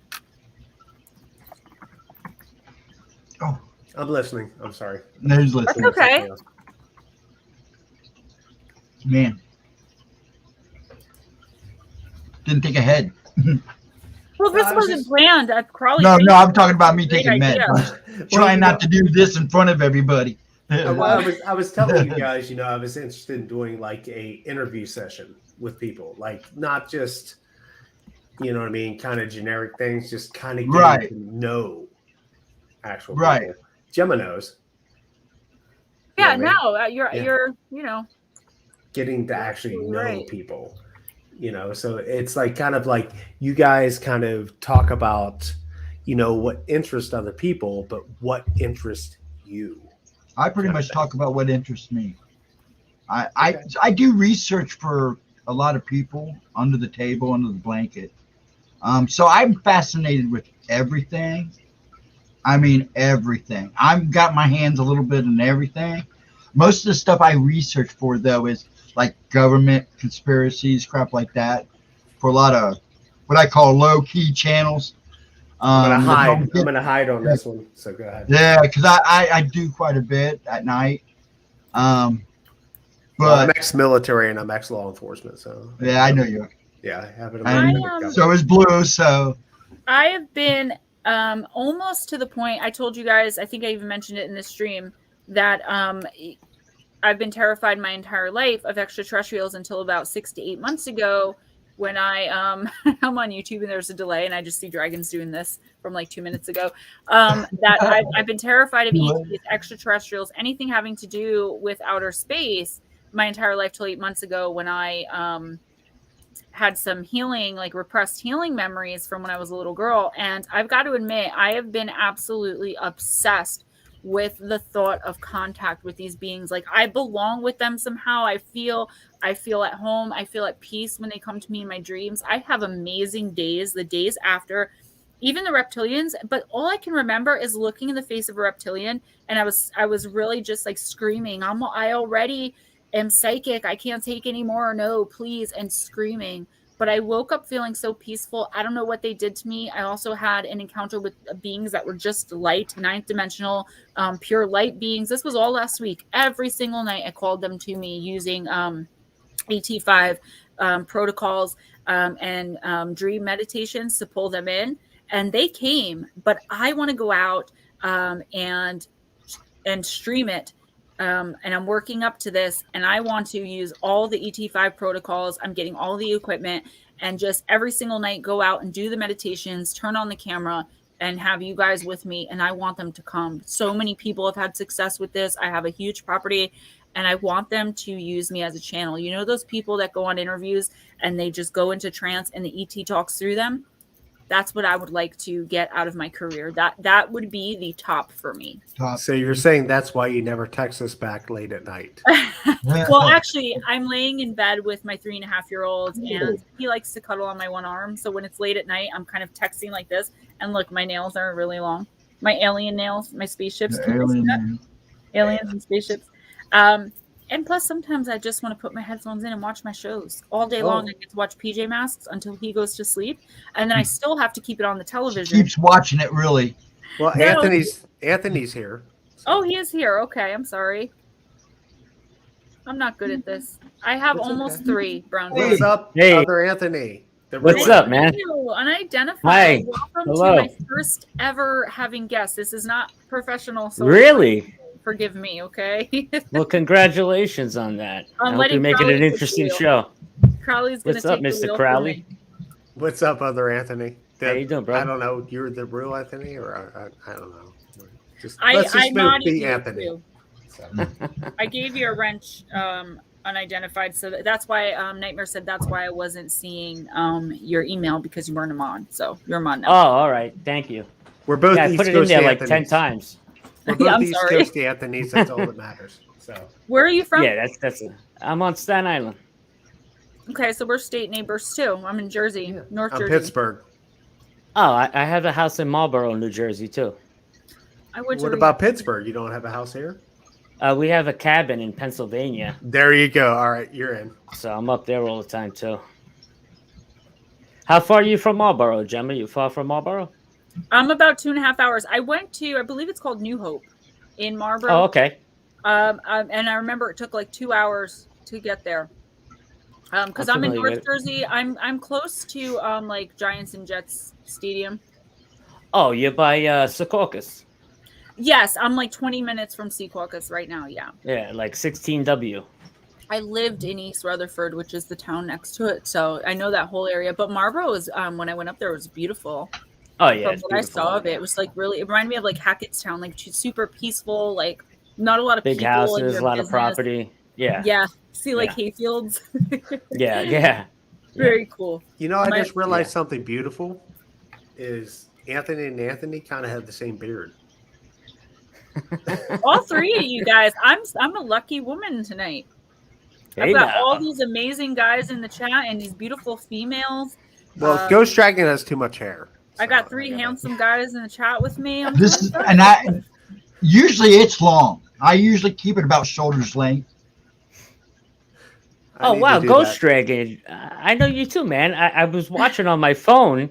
I was laying down upstairs watching on my phone, and it's so small, the screen on the phone. Oh yeah, So you can't see anybody's names. You know, I knew Mr. Crowley. I knew you, but I was like, oh, who's that other guy? I People can't were make his name shocked. out. When he first showed his face, because he ghosts in all the chats, you know, and when he I'm said, everywhere. I he mean, said- I talk to him all the I'm time. I think it was last Sunday, or not this past Sunday, but the Sunday before, he's like, listen, I'm really bored. Let's do a stream. And he Let's showed try. up I'm trying. my Wednesday night Cool, Oracle man. stream, and people were like, oh my gosh, like it's cool to see what someone looks like when they're in the Yeah. chat all the time. You feel like you know them, but you don't have a face Right. to put to the name. Right. All right. See, my concern is with my movements, and sometimes I can have problems talking. So I'm always still a little sketchy doing this because I'm afraid that I'm going to go sour on everybody. You know, just because it gets bad sometimes. Yeah, Well, you no, I just- hear you, man. You just pull off so that you can Yeah. hear us and we can hear you if you need to. But like I said, I'm going to let Crowley take over. Crowley, do your thing. Do All your right. thing, man. You want the big story? I want the big story, man. All right, this is Anthony the big Unidentified, you got some time. You're going to hang out, right? I got all the time in the world. We've got about an hour and 15 minutes. Evan Walters, if you're considering a stream for yourself, oh, you're streaming your life. I thought you said you wanted to stream. I was going to say, I'll bring you on and you can get your start here. Why not? All right, I'm done. Zip. story. Are you sure? Good luck with that. No. But I'll do my best. I will text you all night. You will never sleep. So. But no, here's the big story. Okay. So one night it was my sister. She was probably 15. I was around 10. and my mother was home, and my father was a traveling salesman for Dun and Bradstreet, so he was out for days at a time, doing contracts. And one night, the basement door started pounding. Okay, it started pounding, and we were in the living room watching TV, and we heard the door start pounding. So we went into the kitchen. I wish I could explain like the house setup for you, but it was kind of like you went from the kitchen into, this is like old school shit. God, I keep saying that. But it went from the kitchen into the family room, into the dining room, back into the living room, and into the kitchen. It was kind of like a big circle downstairs, around the stairs that went upstairs. But anyway, we were in the TV room watching TV, and we heard this pounding at the basement door. So we all ran into the kitchen. Okay, all three of us, and the door started pounding harder and harder and harder. And we started getting stressed out because the door was actually starting to physically move. It wasn't just a sound. It was a physical alteration in that door that was creating it to move, and we could see it moving. And we started getting freaked out. It's just me, my sister, and my mother. And next thing you know, it started getting harder and harder and harder to where it actually started physically messing with the locks on that door. Okay. Was it doing it in threes? I don't remember. Honestly, I'm just I don't. curious. Sorry, I didn't mean. I just wanted to know. You probably would have noticed if it was in threes, though, because I think that's this thing was beating on a door like somebody trying to get into the house. Okay, it wasn't like the Trinity. It wasn't anything like that.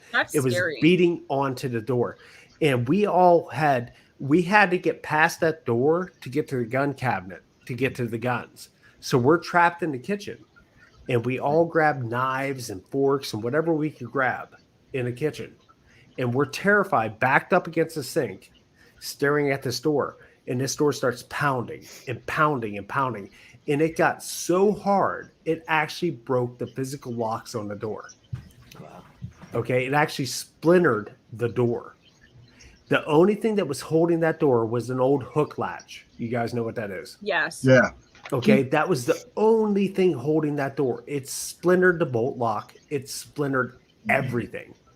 This went on for at least 10 minutes. This was an entity? I would guess so.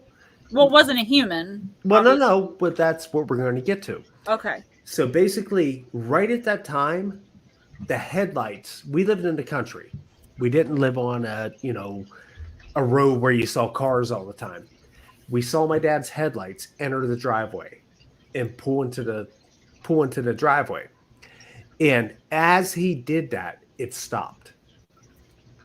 It stopped completely at that point. And my dad walked in the house. We're all backed up to the kitchen sink, holding knives, looking like crazy people. Right? And we told him what happened. And he looked at that basement door and he saw the fact that the wood was actually buckling. Damn. The wood had actually split. The only thing holding it was that stupid hook lock that was holding that door.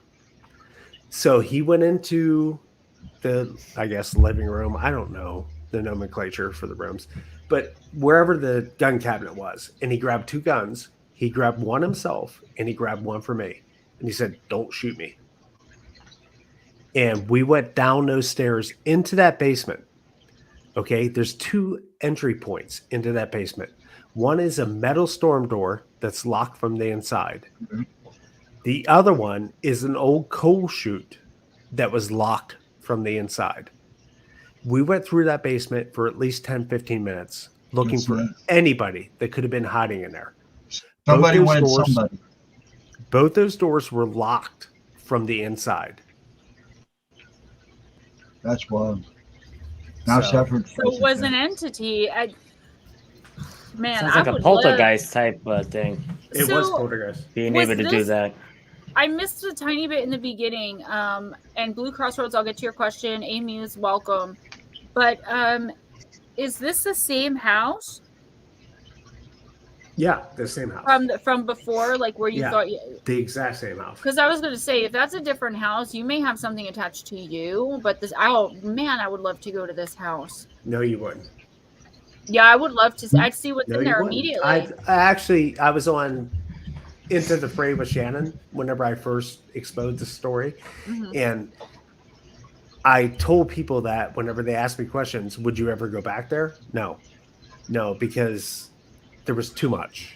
Well, you know, that's what I do behind the scenes, though, is I don't stream it or do any YouTube videos on it, but I do walkthroughs, kind of like Dead Files. I mean, I'm no Amy Adams, don't get me wrong, but that's the kind of work that I do outside. I don't do it often, but if I'm asked to, and I can go in and just see, even from the outside, a lot of the time, what I've been seeing a lot lately is like entities hopping from house to house on the roof, which is really crazy because there's these giant shadows. And I feel like, honestly, the consciousness collective that like all of us are going through these spiritual awakenings, there are people who are kind of led by the enemy who want to stop that. And I think entities are getting stronger, both positive and negative, are building to something, guys. I don't know if I'll see it in my lifetime, like I said, but my toddler will. Well, my sister actually had a friend. My sister's about 5 years older than me, that came to the house and saw a baby. This is how she explained it. Saw a baby sitting on a silver-lined cloud in the pine tree hanging by its neck. And she started carving into her arm. That is demonic. It was insane. Like that is demonic. I'm trying to tell you. That's what I'm trying to tell you. Like this could take up hours like it did before. There's so much stuff that happened. So much stuff that happened in that house. And it took us 7 years to sell that house at about 40% market value. So you have to do full disclosure now, right? I know nowadays you have to tell when a house is haunted. This was the 80s. Well, some states you don't have to. So it wasn't cool back then. Oh, when you sell a house? Yeah, sometimes you don't. Some states you don't have to. I know in New Jersey it's full disclosure of even it's here in Ohio too. Yeah. Well, this was back in the 80s, and this is what made my mother buy. We bought 150 acres about 5 miles away, and my mother built a brand new house because she refused to ever live in another used house again. But you don't know, because even residual energy, like I had a troll infestation when I first moved in here, and there are secret passageways through my house. I can go to my walk-in closet to the left of me right now and crawl through the walls. I can get down to the basement, and in my downstairs guest bathroom, there's a latch that you pull for like the laundry chute to go in the basement. But when you pull the latch, there's a room hidden in the walls behind the laundry chute. If you go outside, you lift up this huge cement thing. It takes like, a few people to lift it. I thought it was the septic. It has a ladder and rung going down into this, but it's not like a bomb shelter because it would only fit 2 humans standing up. You wouldn't be able to lay in it. It's like literally 4 by 4 feet. Is it dirt? Or does it have walls? It has stone walls and you know what it could be? It could be a root cellar. Yeah. You know what a root cellar is? There's nothing there. Yeah, it's right. But it's not attached to the house. It's a separate thing. Yeah, a root cellar is just a hole they dig in the yard and they foundation with like concrete or stone. Oh, really? Because back in the day they didn't have refrigerators. So they used to put their meats and their milks and everything under the ground to keep it cold. Yeah. And see, that's what I'm saying about this house is we actually had a cistern. Do you guys know what a cistern is? Yes. Yeah. Okay, we actually had a cistern because we had no city water. And on top of that, we actually had no public utilities other than electricity. Well, that's what we have here right now. We don't have city water. We have a well that pumps in the well. And we actually did a well. And this is the beautiful part, is we actually had somebody come in, a diviner. How do you say that? A diviner? Okay, there we go. Yeah, I know what you're talking about. That sounds better. We actually had a diviner come in, and he actually took some twigs off a cherry tree, and he was divining for the water, and he taught me how to divine. And I actually pinpointed the well the same way he did with the cherry tree twigs. So it was kind of cool. Pine Island got me cracking up because I know. I said cellar instead of cellar. I said I'm not the only one with the accent now. Sweetly Morbid Bear, that's actually a really good underground gray areas belong to the face, so they think. The dirt ones, definitely. I know I have fairies on this property. I want to take a camera when Pine Island Research sends it to me, like this really good flare camera he's sending, so I can do the contact. I want to take it back because I live next to protected wildlife and like protected land where people hike. But I found abandoned structures all the way back there. I was geocaching. I got lost because I don't know how to read a map. And I was just like bored one day and I'm like, I'll go geocache. I don't know what it is, but okay. So I'm like trying to walk as the crow flies. It was a mess. But the things I saw in those woods, I wish I can get on video. Donna Messenger, I don't know what it is. A divinator. It's just somebody who, can you explain that? Diviner. It's somebody that is basically connected with Earth's energies that can find water sources. They can use dowsing rods. Dowsing rods. Yes, dowsing rods and what have you. So yeah. But it has to, from what I understand, it has to be part of a certain tree. There's certain trees that divine water better than others. You can't just take dowsing rods either. Like you can get into a lot of teenagers nowadays I've been seeing have been taking dowsing rods and going into like cemeteries, and they're attracting personal hauntings and possessions because they don't know what they're doing. And when you don't know how to block yourself from certain things, you have to put up blocks. You have to be constantly aware of what you're doing and what's coming in, because that way you recognize your emotional vibration. Anything negative, you can just push it out. But if you're a young kid and you're not a psychic and you don't have gifts and you're just taking dowsing rods and going and playing around, there is a lot of lower vibrational, demonic, malevolent energy, especially in graveyards. People are like, they're so peaceful, there's benevolent energy. Yeah, but with the good, there's always bad. And I've seen at least 4 cases personally where people have attracted personal demons who have haunted them for years. Some of them still going through it. So, Anthony Unidentified, would you like to tell a tale? We've got about an hour left, guys, and then I got to put little guy to bed. Sure. So, back in 1999, I had got my first motorcycle. I'm only 5'8". I bought a ZX12 Ninja, which was pretty big. So I was tippy-toe on one side and almost flat foot on the other on this bike. Bike was really big. And I ride it all day. I went to the gym, coming home, went out to eat. On my way home, I was driving down a road that was attached to like wetland. And it was kind of sandy and grainy, the road. So I was going kind of slow. But there was kids playing hockey in the street on one side of the street. And a moving truck, like a U-Haul, was coming the wrong way up the one way. So it was either I hit the kids with the motorcycle or I try to get in between the truck and the kids. So I didn't make it, and I hit the truck head on. I went flying, and I was knocked out. I died on the scene. My heart stopped. But to me, I thought I got thrown into the woods really far, and I thought that I got up, and I was looking for my motorcycle in the woods. I was really pissed because it was brand new and I couldn't find a bike. And I'm searching everywhere. And then when I turned around, I noticed that there was no more houses behind me. I didn't see anything but the wetlands, so to speak, like tall grass up to my waist. So I'm walking around in this field trying to figure out how far did I get thrown. I couldn't figure it out. I said, I must have got thrown really far. So in front of me, I noticed... I'm sorry, were you out of your body when this happened? Oh, yeah, 100%. Okay. I didn't know it. So ahead of me, I start seeing like a distorted figure walking towards me. And I was thinking in my head that the figure was distorted because I probably had a concussion. And as it got closer to me, this man got closer to me. And I started to notice him a lot better. Finally came into full form. And I asked him, I said, I had an accident. I'm looking for my motorcycle. Can you help me? I can't find it in the tall grass. I have no idea where the bike went.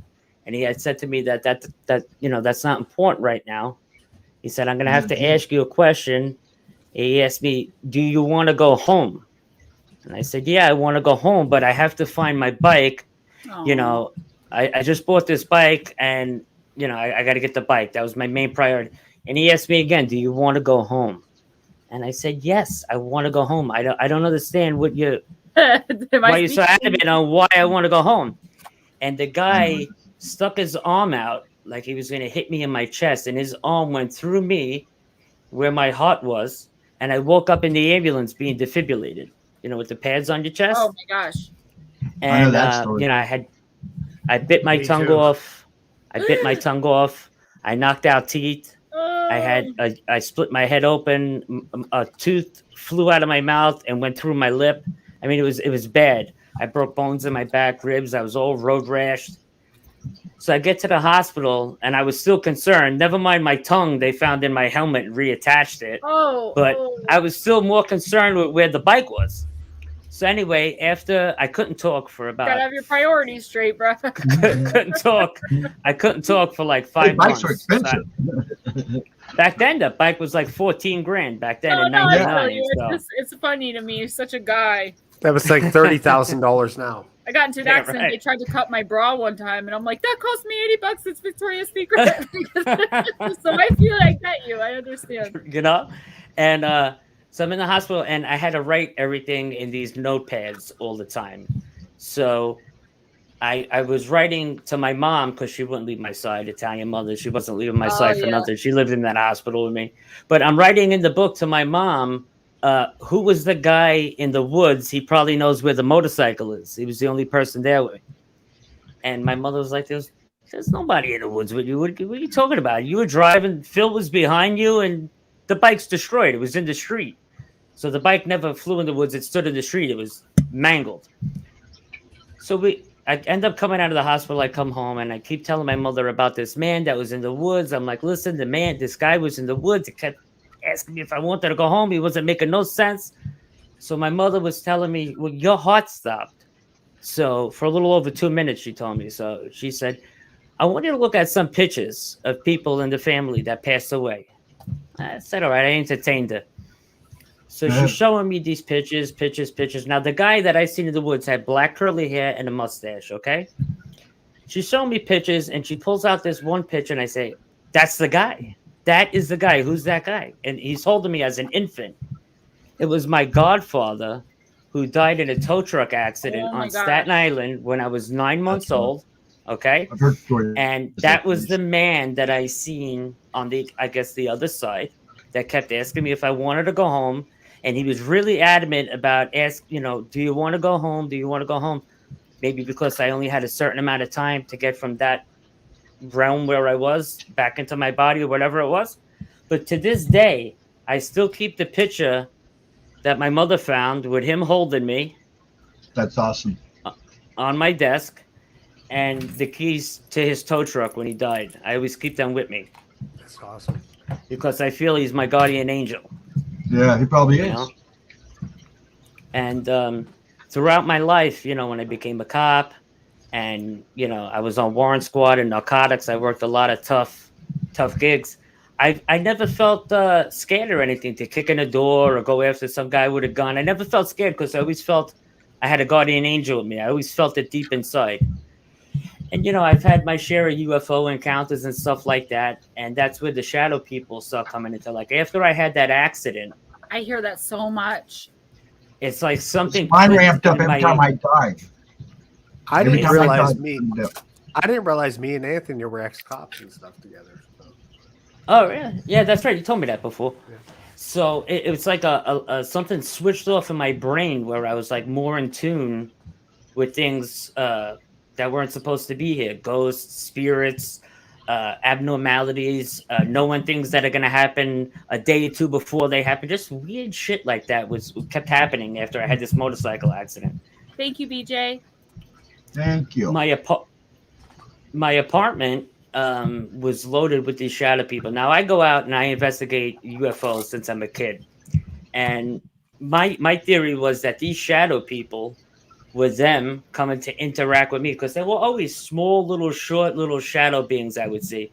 It started off seeing them at the corner of my eye, but then the more I noticed them, the more I would really notice them. Like, it started off them flashing across the wall, but then as time went on, I would clearly see them walking across the living room. I saw them like that right off rip. Yeah, I thought I was going nuts at one point.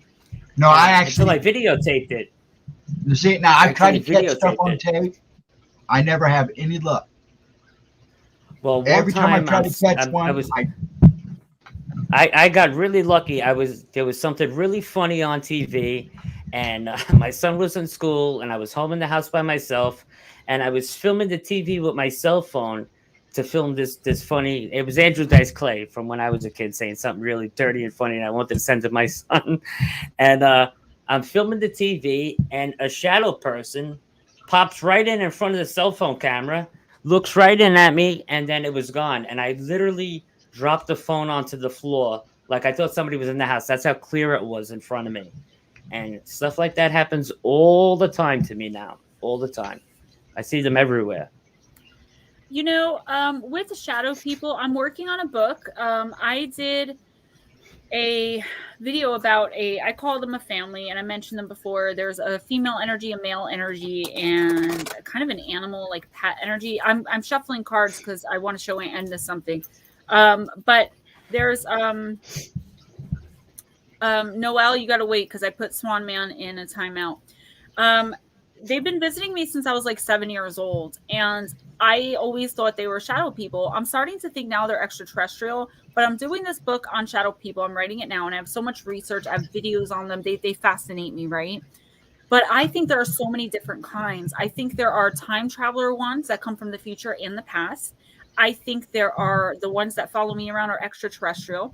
I think there are some that observe. I recently ran into a case where I walked through someone's house. Like I said, I do it sometimes. I do it for free. I don't do it often.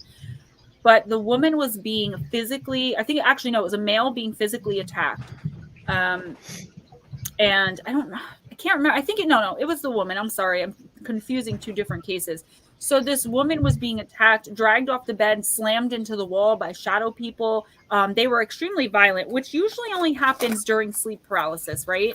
So this is why my book is entitled Shadow Entities Beyond the Sleep Paralysis Demon. That's why I chose that title.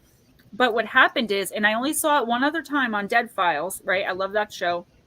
And the shadow person thought she was a shadow person and was trying to take her away to wherever the shadow person was going.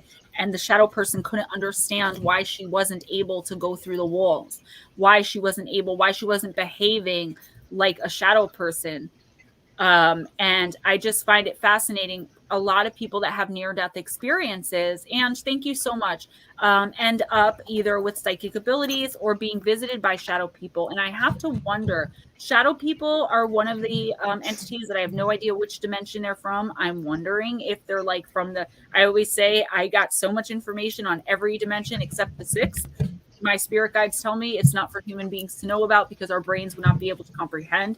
I've heard other psychics say it. I've heard channelers say it, that the sixth dimension is not for us to know, and it drives me nuts, right? And someone got mad at me the other day for saying that. They're like, you have to know everything. And I'm like, yes. Yeah. Yeah. So I wonder if the shadow people, if that's where it, they come from, maybe it's something we can't understand. And I'm sorry. Noelle, no, they're not usually this big. They're, smaller decks and decks in between. I just happen to have this out. I didn't know why I took this deck out, but now I do. So once we're all finished, and Edna, if you hang tight, I got something for you. I proposed a theory a couple of years ago that because I was doing CE5 and trying to make conscious communication and all that stuff, that these shadow people come in shadow, these extraterrestrials come in shadow form to check us out because we're calling them through conscious communication and meditation and all that. And subconscious. So that was my theory, that's their way to come check us out without being detected. They come in shadow form. I think the reason I perceive these extraterrestrials as shadow people is because they might look like something that I'm not able to see with my human eyes. Yeah, okay. I always thought they were just shadow people, but they used to feed off me. When I was little, I would wake up and be paralyzed, and I would see them sucking like my. That happens to me. I've had that happen so many times myself, like sleep paralysis type stuff. But I knew that I'm fully awake, and I was a little girl, but then after that, now even to this day, They come through the walls and just stare at me. They were the reason I know now. New England Dirt Roadie, thank you so much. Appreciate that. The reason I think they might be extraterrestrials because I found out that shadow people usually don't communicate like that. I've had conversations with these entities. They've told me things about being out there. So I agree. I think that they are extraterrestrial. I want to get to the bottom of it, but every time I ask them where they're from, they just say other, and they tell me it's not for me to know. So now I don't communicate with them. They could walk through the wall right now and stare at me, and I will walk by like I don't see them because it's scary. The things that they've told me, I've not written all of it down. I've been seeing them for 31 years, but I'm going to put it in my book for sure. Well, see, here's the thing. I speak to them. I say to them, like, sorry, Anthony. I say, okay. I know you're there. I see you. I know you're in the house. I've never had them answer me, though. But I do. The thing, isn't that weird? I yell at them. I talk to them. Like, I call them out when I see them all the time. I feel like you have to let them know you're there. Like, you see them. You know what I'm saying? Sweet, absolutely. Well, but I've done it so much, and then they finally stop feeding off me. I worry about my son. You know, are they going to start? Every time I'd wake up paralyzed and be scared, I would see them over me. And, it's like sleep paralysis. Put cameras in the baby's room. But it's a little, well, now he sleeps in bed with me ever since he had a seizure out of nowhere and said the dark man choked him. He sleeps in my bed. My husband has a separate bed in our room. I'm like, I'm sleeping with my baby. Sweetly Morbid Bear. Sleep paralysis also can be you trying to come back into your body. Takeoff as a breeze, landing can be hard. Fully believe, and I've heard this from my guide, so I know personally that it's true. When we sleep, and I won't get too much into this, but when we sleep, we leave our body and we communicate with our higher self and other higher consciousness, extraterrestrial beings from other dimensions, and we tell them about what we're doing. They'll ask, say you're in an abusive relationship and you have a chance that day to get out and have the person arrested, but you don't do it because you're scared or you love them or whatever it is. This is just an example. So the higher elevational beings, because they don't deal with humans are the only ones with the range of emotions we have, and they'll say, you had a chance to get out and better yourself. Why don't you do that? And that's the kind of thing we do when we're sleeping. Mm-hmm. If you're ever laying down and all of a sudden, it's happened to all of us, you jump up real quick because you're half asleep. All the time.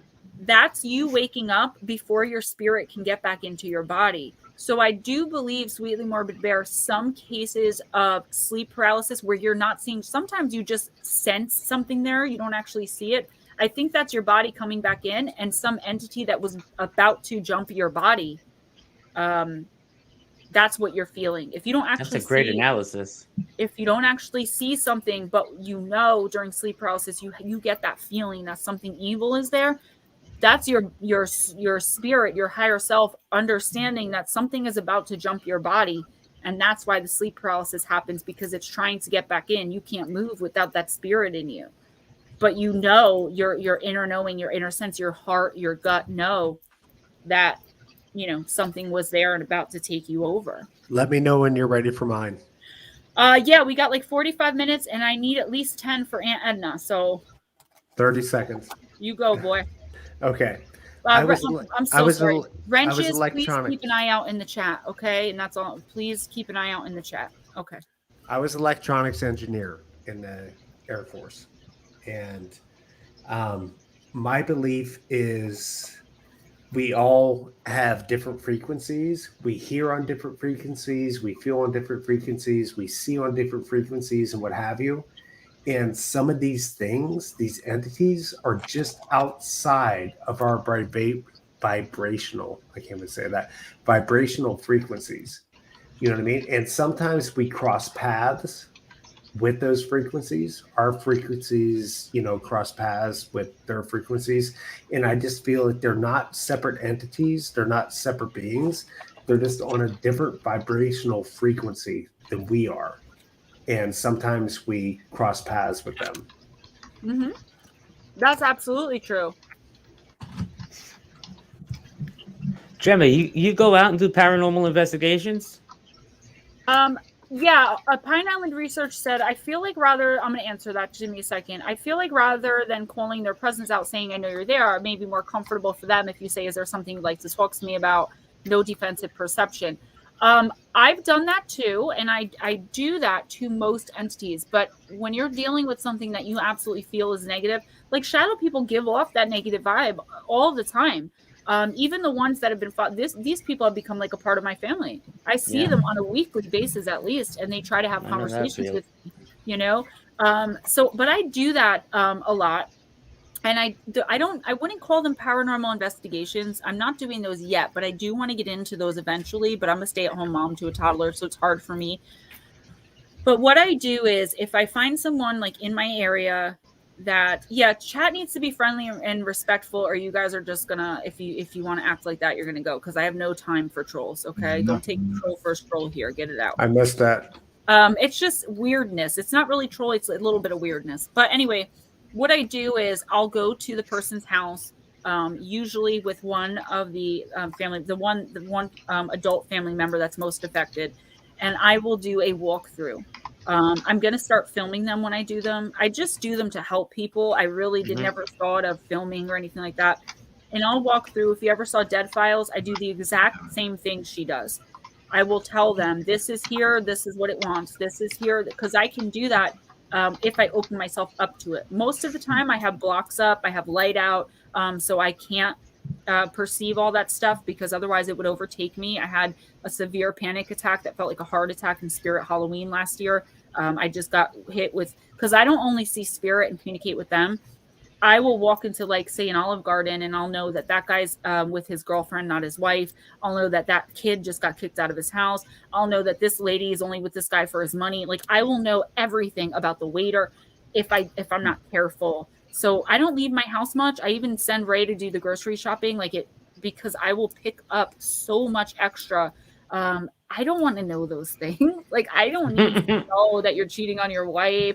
I don't need to know that you're looking at my butt. Like, you know what I mean? Like, I used to be a waitress, and it used to be so annoying because these drunk men, and I'd be like, oh, just don't say anything. But I'll keep my mouth shut on the grocery shopping. So. I could hear their thoughts, and I would know what they were thinking about me. And back then, I wasn't real good at blocking it. Like, now I can block it, but sometimes I do forget. Like, if I'm in a rush and I'm trying to run to the store, like the Spirit Halloween thing, I was just like this in the corner. I just couldn't. But as far as paranormal investigations, I want to get a team together and start doing them just like Dead Files, actually. Because it is helpful. I'll tell people what I think they need, and 90% of the time, 95% of the time, the haunting or whatever it is involved with someone in the house.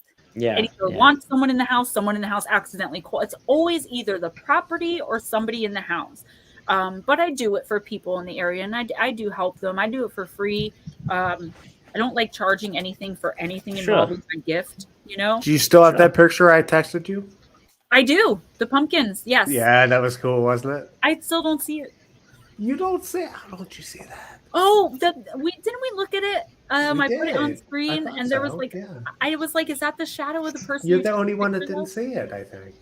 Oh, because I think I thought it was a shadow of the. I gotta pull it out now, and then I gotta do this for Aunt Edna. Hold on, because I have like 8 billion selfies. Someone the other day, a new person in one of the channels I work for, she's like, oh yeah, she's not on my Facebook, and she's like, I need selfies of you guys. I know we don't take selfies because we're not like teenagers taking 100 selfies of ourselves and putting it on social media. I don't know, Anthony, if you're on my social media, but like every week I put like 100 selfies up. It's always the same picture, but I like the. She's being modest. I heard Pine Island talking the other night saying you put your face on your merch now. That was the one you picked? Well, Pine Island Research actually picked it, but I did tell him, I'm like, can we put my face on something? He's got it on. That was it. I put this on. I put this one on for you, Anthony. Just so you know. Yeah, buddy. Yeah. So I don't know how to share, but I'm gonna learn the tech. So you can only see the reflection of my computer. But what I'm gonna do, what we can do next week, is I can figure out how to put this on a screen share, so we can all look at it. Send it to your downloads. Open up your download and then open screen share. So from my phone, though, how do I do that? You send it to your downloads on your computer. I know how to do it. I don't know how to do it that way, but I know if I put it on Facebook, I can get into Facebook right now, pull it off, and then you guys can help me share it. You can even download it to your sidebar where it says like do that and comments and all that stuff. Actually, share it. It's worth it. Trust me. I'm going to download it to my computer right now. So you guys take over the stream for a couple minutes. It's actually worth it. Great, guys. It is really creepy, bro. It was one of the pictures my friend sent me that his wife took of their Halloween pumpkins. And if you look behind the pumpkins, it's not cool. Ooh, You can see it. Like a ghost I behind can the see it. pumpkins or something. Yeah. Here, hold on. I just I looked got at a it pretty good again, webcam. and it gave me See the that? actual. Oh, shit. Yeah. Watch. Here we go. I saw it right off when she showed it that first time. I saw it right off rip. I have it downloaded Right now. off the So bat. how do I share? It's in your pictures? I go, yeah, it's in Okay, my, so right on your side column, like underneath where your comments bar and everything is, like you Yeah. add like your backgrounds and stuff, hit the plus sign on like brand or whatever and download it to that. And then you could just click it and pop up right on the screen. No, I don't want to. It's pretty cool. So Oh, hold on one second. StreamYard wants money. I have this already. That's nothing new. But I'm already paying for it. It wants me to pay again. that's what happened whenever I logged to my StreamYard. Whenever you sent me the link, they're like, "We want money." Yeah, but I'm already $50 paying a month $20. they hit me You know for what? StreamYard. I don't mind paying for it, but I don't want to pay for it twice. No, Well, don't you pay can for see it the twice. picture. That's BS. No, I'm gonna have to, because when I came into StreamYard today, can I tell you guys, none of my banners were there, none of my backgrounds were there. Well, I mean, here's the picture. You can see, oh god, it gives me the You creep. can see it clearly. It's not like, you know what I mean. And I'll like blow it up a little bit. I gotta Turn figure your phone sideways, Anthony, and then you could put it up to the whole screen probably. Oh my god, is that it? You can see it. I mean, Yeah, I Oh. see it clear as day. clear as day. You And, guys Yeah, I see saw that? it when she showed it the very first time. I saw it right off rip. My I'll eyes went minimize right the to it. picture. That's minimizing the picture. Oh my god. That's crazy. I You can didn't see see it it clear at as day. first. I think because I was like, it was like midnight. I was really I know because tired. you blew me off. You were like, whatever. I do that. I'm a flake, okay, but I'm getting better. I just want to do this real quick, guys, and I pulled out these cards for no reason at all because I don't normally use them. Even in Wednesday night stream, these are cards for personals, for the people that I, not even for oracle readings, for people that I give spiritual guidance to.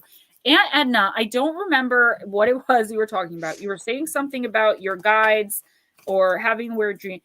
I'm compelled to pull this for you. So if you guys would bear with me and let me do something nice for a member of our tribe. Of course. It'll only take 5 minutes. And now I'm going to pull 3 of these cards, and I want you, okay, you're going to pick 1, 2, and 3. So pick one. There's 75 cards, and they're gigantic. And I'm going to tell you your guide, your angel, and there's an ancestor spirit. And these are the faces, even if you have to rewind this video and look, that you're going to focus on this week, that are going to help you through whatever creepiness, weirdness that you're going through, okay? So I got 2. Give me a sec. No, I pulled them. I knew I pulled these out for a reason. And this is what I do for the people that I give spiritual guidance to, that like pay me for an hour of Skype because they need help. So one on the middle, one on my right or my left. This is for Aunt Edna. Sorry, guys, I'm an oracle. I have to. If I'm compelled, I have to do it. We just got to wait for the answer. I have the 2 Anthonys here. Thank you guys so much. Ghost Dragons, as always, my sidekick. Okay, so the one on my right, this is the otherworldly entity that's going to be contacting you through your dreams. If you can see the 3rd eye there, I'm going to put just myself for a minute, guys, so she can see this, and I'll bring you all right back in. Of course. So if you need to rewind this, this is who you're focusing on for your otherworldly energy contact, okay? If you focus on this face, you ask for guidance, you can ask questions of this entity, okay? Now, Left or right for your spirit guide. This will not be your main guide. It'll be a helper.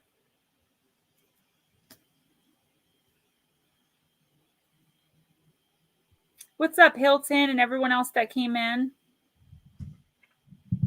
We'll be done in a second, guys. We still have like 40 minutes left, so don't worry. All right, so the one on my left, this is going to be your spirit guide helper, okay? I know it's creepy, but I promise you it's nothing but benevolent energy. This is probably who you've been or you're going to be seeing in your dreams, okay? That's going to guide you on your astral journey to your higher self.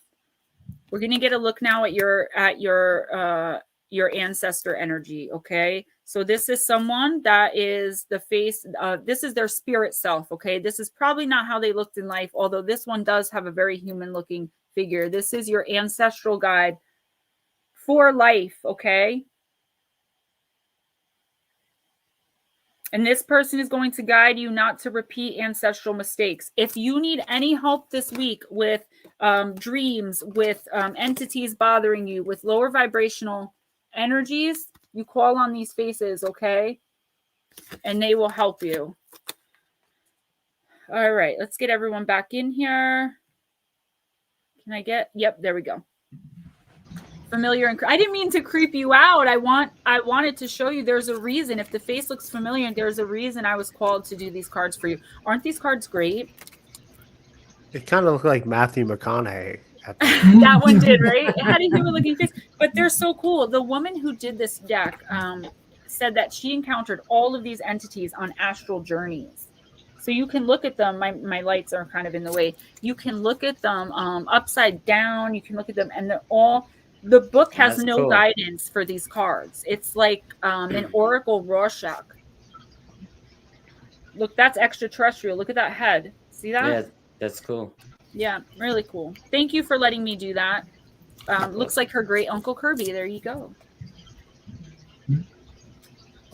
Yeah, Jessa, why don't you email me at GemmaJadeParanormal@gmail.com. I'm doing personal readings for donation only this month, which means if you don't have anything to donate, that's okay. I will still give you a reading. All right. So if you want to email me with your first name and your birth date.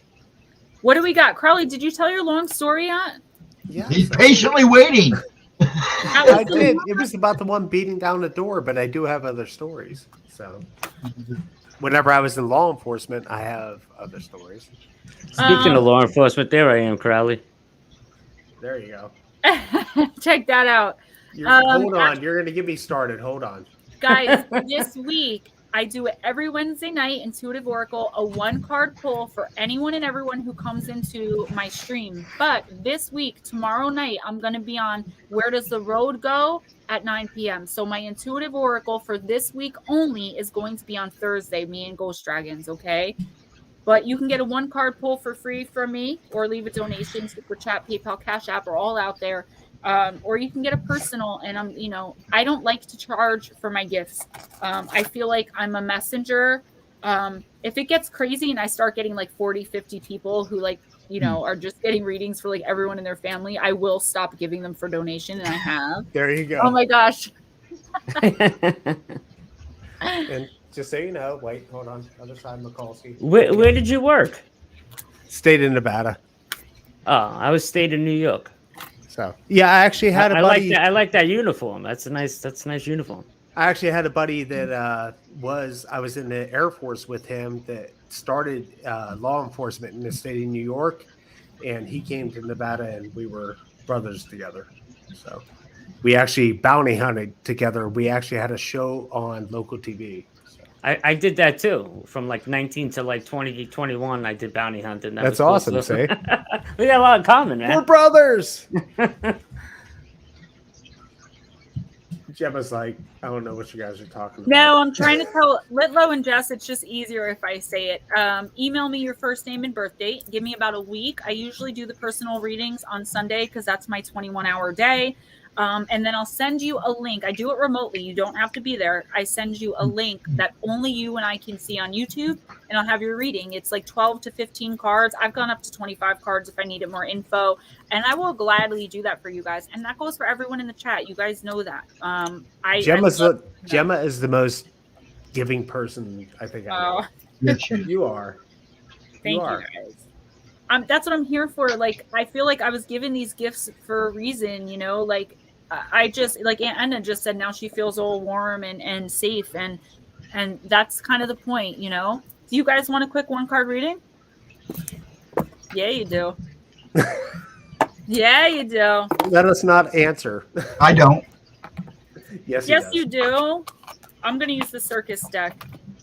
Let's read these guys. 1-card reading. This is what I do. This is what I do on Wednesday nights. I have 55 decks. I take 20 of them. The universe picks. And I'll pull 1 card just like this for anyone and everyone who comes in. So I'm using the Divine Circus Oracle, and I'm starting with Crowley. Why? Because my life is a mess. You know that. So is mine. Yeah. Birds of a feather, right? You got Circus of Love, card number 35. We've had 3,000 texts. So I've responded to like 1,000. Love in all its forms is the ultimate prize in the game of life, but you've got to be in it to win it. Forget excuses and open your heart to love, to life, to luck, to laughter, for the circus of love is rolling into your soul town, and it's time for you to be swept off your feet. Love has so many ways to touch your soul and heal your heart. Love is the power that moves us beyond our individual concerns or doubts, sweeping us up into a divine field of energy that feels amazeballs. It says amazing, but I like amazeballs better. Love wants to flow through you, to create through you, to express itself through you. You are a love child of the divine, and love is at the core of your being. Sometimes you'll feel very close to this love, swimming in it, or like it is a fountain gurgling up from inside.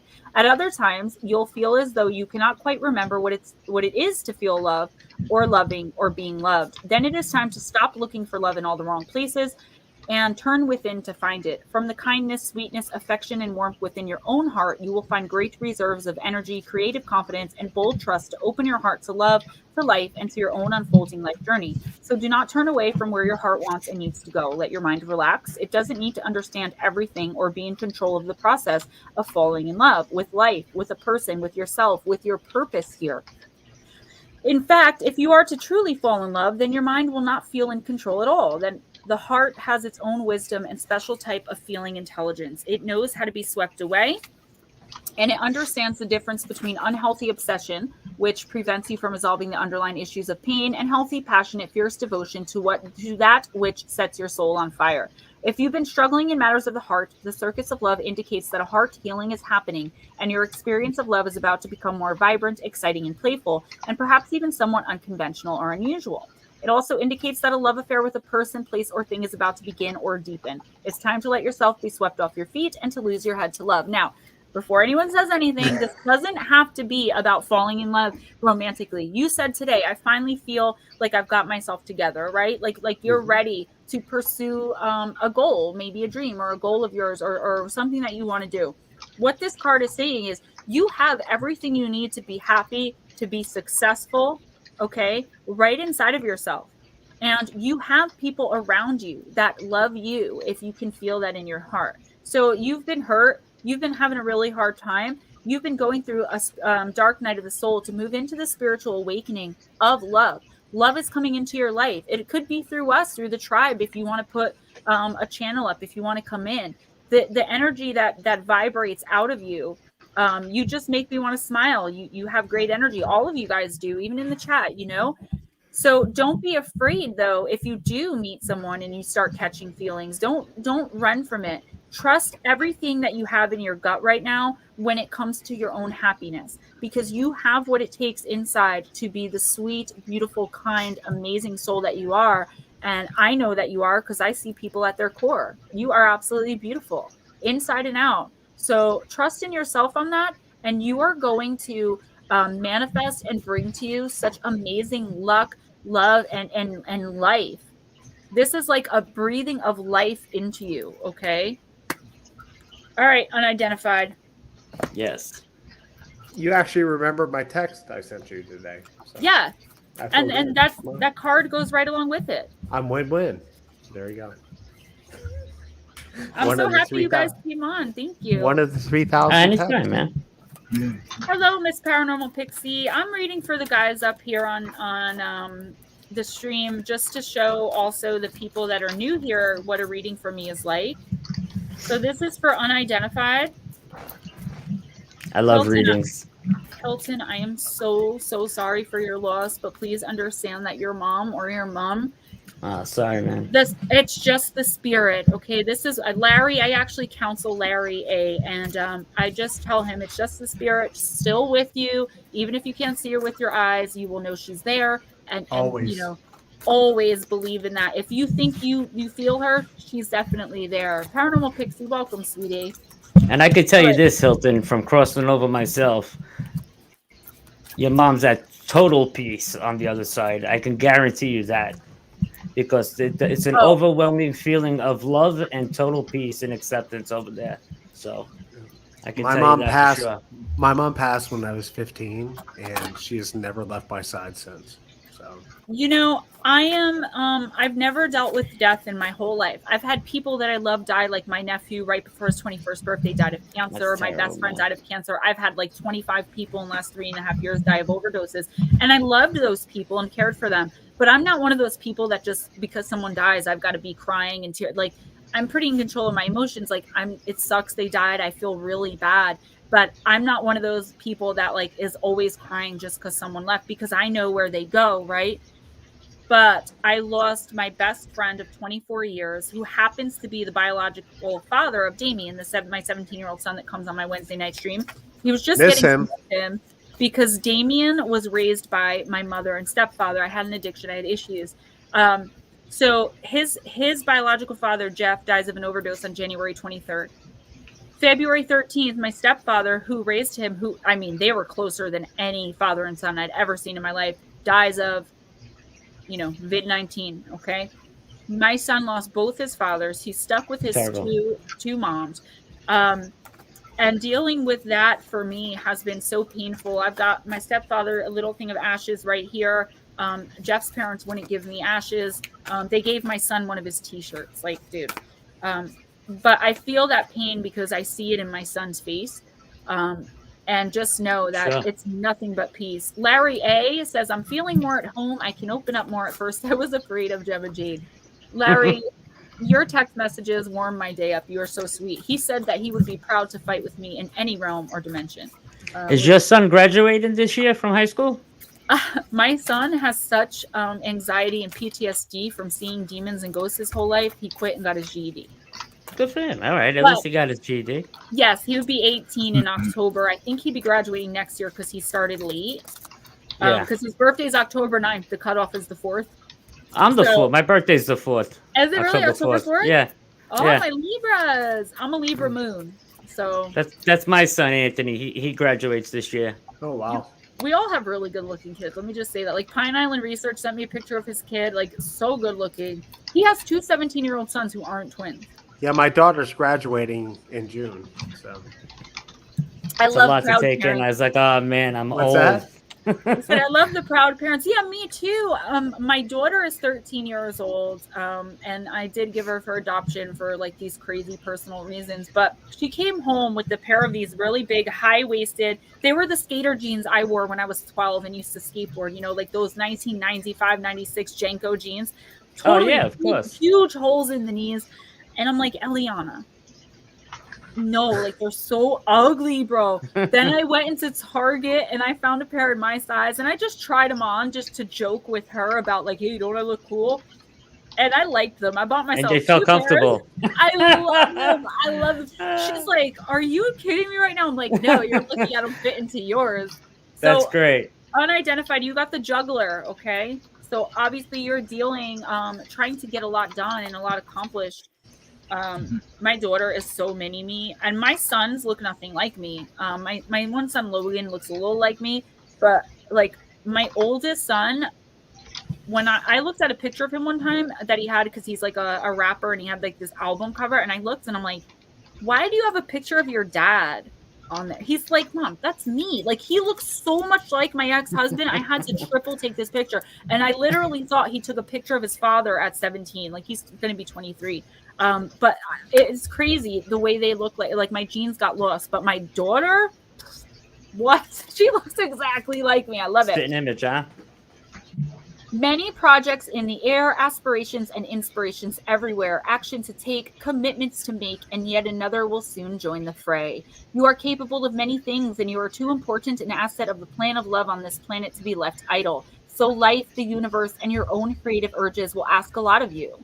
There will be many inspirations, ideas, and dreams that you will yearn to bring to life into the world. You might wonder if it's all a bit too much for any one person to handle. You might feel you're juggling so much already that if even one more demand or idea comes through, you'll drop the balls already in the air and the whole damn thing will come undone. The juggler is the master multitasker. He brings the skills, wisdom, and tricks you need to not only successfully bring to life all your current dreams and ideals, but to be open to even more flowing through you. How can you do this without getting overwhelmed? How can you do this without becoming drained or exhausted? How can you do this without getting stuck in fantasy and failing to really launch grounds and build each idea in the physical world, going through the rigors of taking a dream and turning it into reality? The juggler has the inside track. He knows 3 tricks on how to make this work. Number 1, first, if you are, I said number 1, it said first. If you are overwhelmed, you are letting yourself get ahead of yourself, allowing your mind to move too far into the future. Bring it back to now, to just what can be done right now, and let tomorrow take care of itself. Secondly, prioritize. What do you need to do most today, and what can be left until later?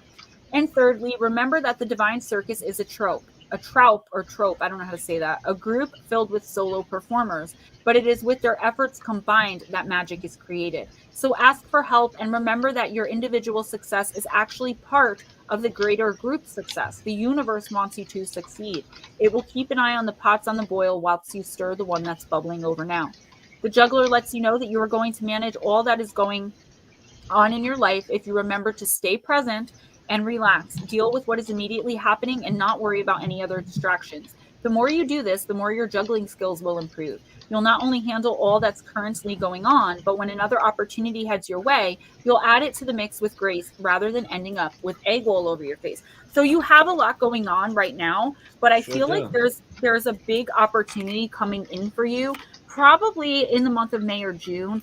I would say if it comes in this month, be very careful. This is just something extra with like signing documents. We have the Mercury retrograde in the middle of the month. I don't remember the exact date. And you have a week or two before of shadow phase and a week or two after of shadow phase. And that's like a lot of overthinking. We're going to be in Gemini in the air sign. So if you get an opportunity that seems too good to be true or like a get rich quick scheme, don't go for that. Okay. Pay attention to putting hard work into what needs hard work. Don't be, and I was saying this to someone before, I think it was Evan D from Occult 45, so you guys might not have heard it, but even if you had $10 million, you don't have to lend somebody 3. You know what I mean? Just because you don't have to. You don't have to help your brother, sister, neighbor, friend, whoever move just because you're the only one that can drive a pickup truck or that has it. So just always keep that in mind when people are coming in, because I do see like the marionettes, which I see a lot of people coming in trying to manipulate you, guilt you into doing things that you really don't have time for. You're not going to gain. All the time. And it's not saying to be selfish, like only do things you're going to gain. But what the universe is saying, you kind of do need to be a little more, have more like discrepancy with what you choose to put your time and effort into, because otherwise you're going to become drained. And the projects that you need to take on are going to go by the wayside because you're so busy being a yes man to everyone else. So be really mindful of that this month. Okay. That's really important because that's coming straight from source, not the book. All right. Be very wary of spreading yourself too thin. If you're going to spread yourself too thin, do it on your projects, on the things that are going to benefit you. That's not being selfish. That's taking care of yourself. The universe needs you. It's said you are a part of what the collective is trying to do. The troop, the group, the single person who with combined efforts of everybody else is going to make things happen. Makes a lot of sense.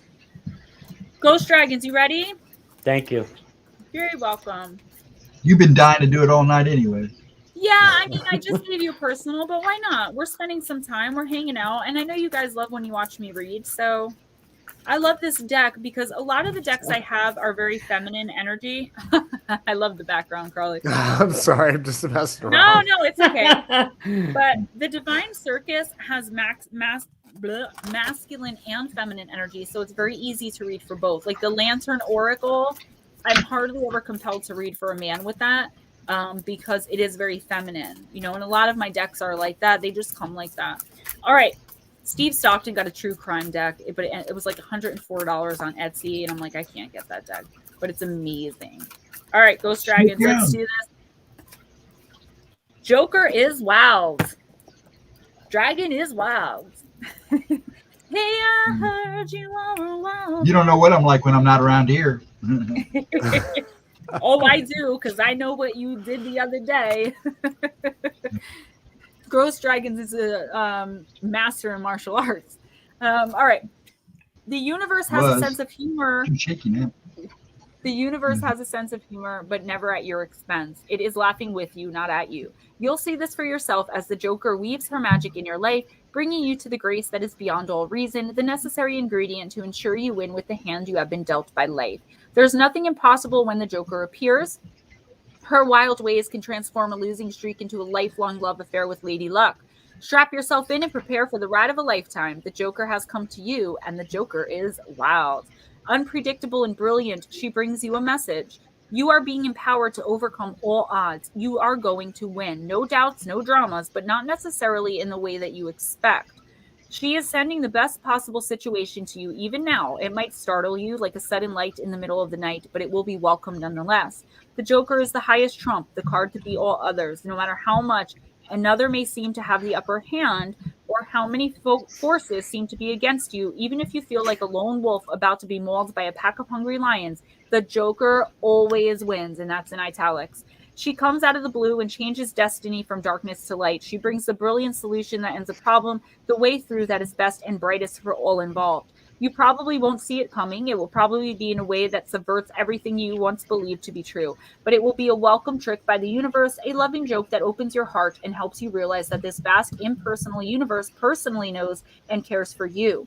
So intimately and with such meticulous care. Just don't expect to feel in control of the process, for the Joker is wild and moves according to her own genius, but always blesses you with what will work best beyond compare now and always. So if there's a situation that you're kind of feeling out of control about, or if you feel like something's never going to happen, or anything that you're worrying about right now, the universe is saying, like, look, your spirit guide knows that you're worried about that. Okay, like, we understand, we know. The universe is saying you're expecting this to happen step A, B, and C.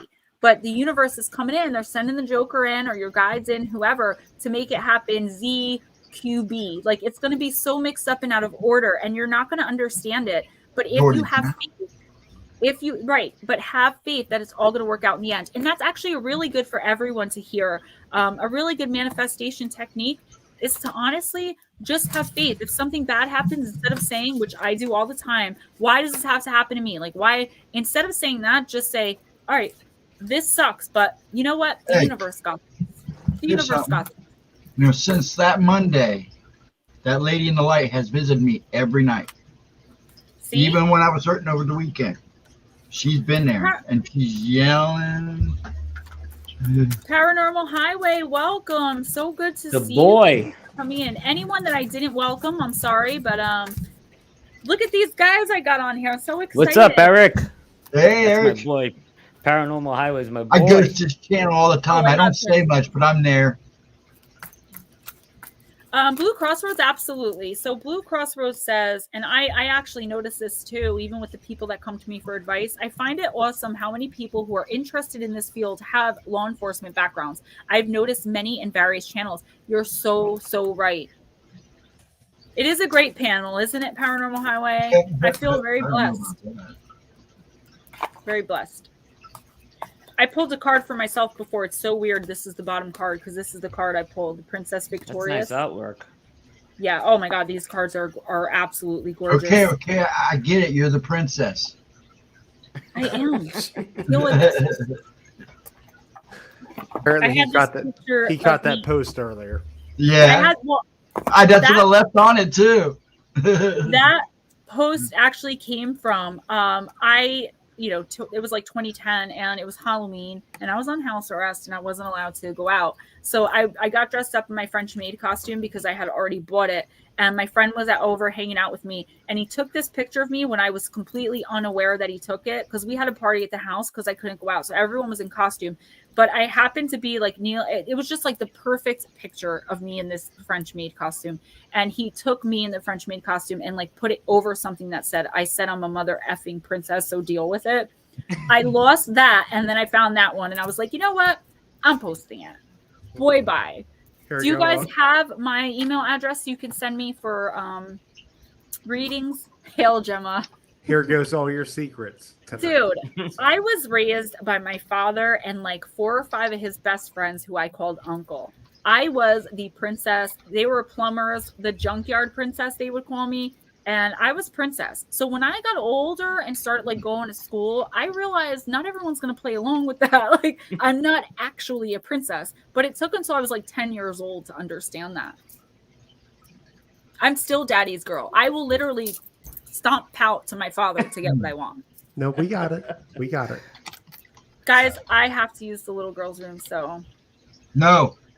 Be right back. No. No, get back here. And then there was 3. There was 3. Yeah. It's all testosterone. Hey, have you ever seen 10 Little Indians? The movie 10 Little Indians? No. It's an old black and white movie. If you've never seen it, find it and watch it. But I remember seeing it, but I couldn't tell you anything about it. It's a good mystery movie. It's a good one. Try to get our email out here. I remember ending in the cupboard. That's exactly what I was thinking. That movie. That's when my kids were kids. Yeah, I like that. That was actually cool. So, actually, the books are really good. I think there was I know there was Indian in the Cupboard. He did a couple books like that about the Indian in the Cupboard. I thought. So, I post a video of a guy sends me a picture of a UFO over Atlantic City this past weekend, right? He sends it to me with this whole story. This UFO flew over Atlantic City, the Tropicana Hotel, and after it flew over, shortly after, Atlantic City had a blackout. So I did as much research as I could. I found out that Atlantic City did have a blackout, but my buddy Scott Brown, I don't know if you know Scott Brown, he starts researching the Tropicana building itself, and he finds a street light, and he figured out that the street light matched exactly what the UFO looked like. So what the guy did was he cropped out the friggin' street light, and he raised it up into the sky in the clouds and made it look like a really good UFO. I've seen. There's a video out there now. I was really pissed because I thought it was a real, legit, good UFO picture. I was really pissed when some of the good ones are the fake ones. I hate to say it, but I mean, they muddied the water. Look how good that is. Oh yeah. See, that's one of the horrible things is I poo-poo on stuff all the time, and people kind of get mad at me about it. But I have an analytical mind. Yeah. I'm an electronics tech, and I've been trained with, I'm ex-Air Force, I'm ex-military. I have an analytical mind, and I kind of poo-poo on stuff sometimes, and people get upset. Yeah, I have a very detailed. My brain is really wired for detail. I mean, I see a spider 20 yards away, but it's amazing because I see stuff and I know instantly fake or real. I wanted it to be real, though, Ghost. I wanted it to be real. That's the thing. Like, my background with Biggie, and that's kind of for Shannon the Grow, and Connor, because I'm not a Biggie guy, but I was just kind of trying to show them love with the whole thing. So.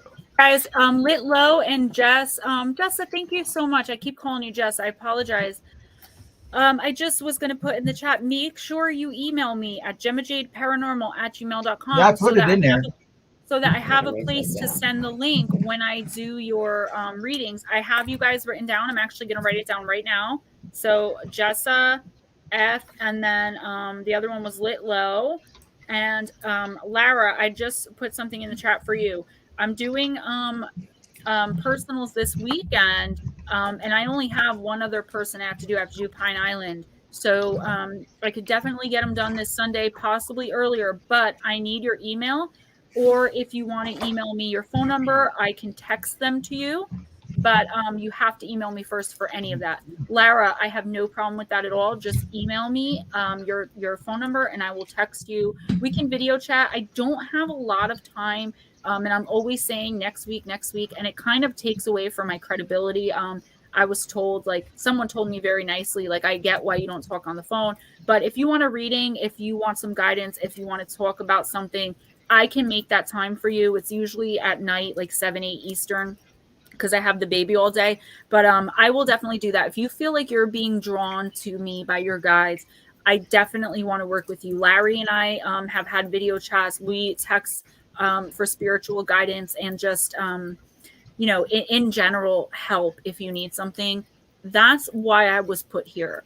I'm an Earth Angel listener and an oracle. So absolutely.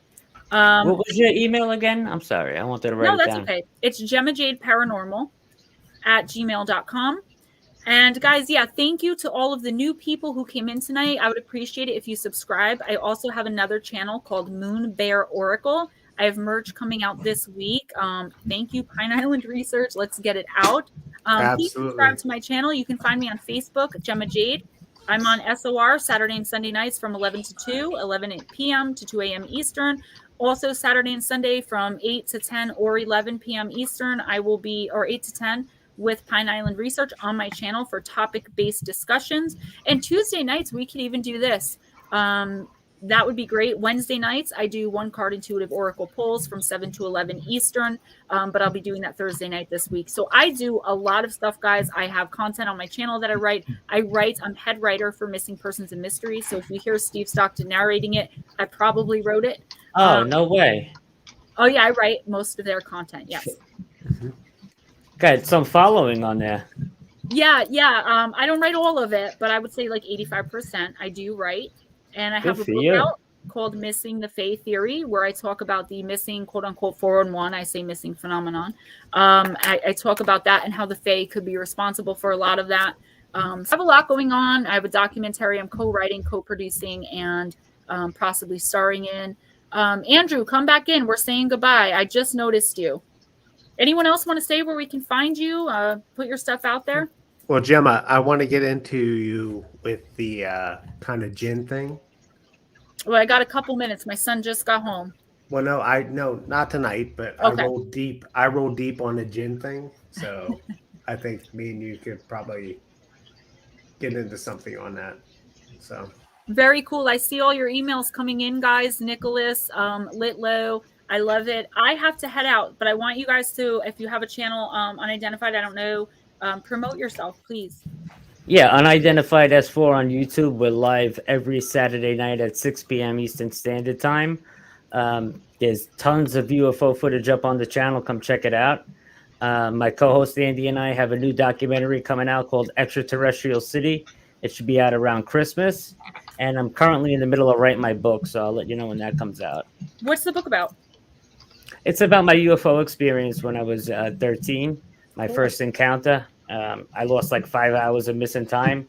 So it's going to be a really, really interesting book. Yeah. That's awesome, dude. I actually started. I'm sorry. Let me know when it comes out. I'd like to have you on to talk about it. Yeah, I actually started my first book too, bud. So you awesome, too. Man. Yeah. I'm all about promoting other people. And Crowley, we're going to get you your own channel instead of bouncing. Yeah, Crowley. You can be here every Tuesday. Same thing for other Anthony. Andrew, I saw you pop back in. Anybody that wants to come in and hang out, as long as you keep it respectful, you keep it chill, you got something, even if you don't have something to say and you just want to come hang out, you can do that too. All are welcome here. We are the island of misfit toys, but I love my Charlie in the box. Thank you, Marion. Ghost Dragons, thank you so much, as usual, for being my trusted. Pleasure meeting you, Ghost Dragon, man. Nice meeting all you guys. Yeah, nice seeing you guys face to face. Crowley, thank you so much for this. This was Crowley's idea to have him on and people on and bring people in. So thank you. I love you. And Anthony, it was so great meeting you too. And I Oh, hope to talk pleasure. again. Good luck with the book. Anytime. Thank you for having me. I appreciate it. Absolutely. So guys, I'm going to end stream now. Kept me And from talking. yeah. Anything else? All Have a right. Good wonderful night, evening. everybody. Thank you. Good night, everyone. Much I love, love you all. guys. Have the best life possible. Good night. Absolutely. Be well.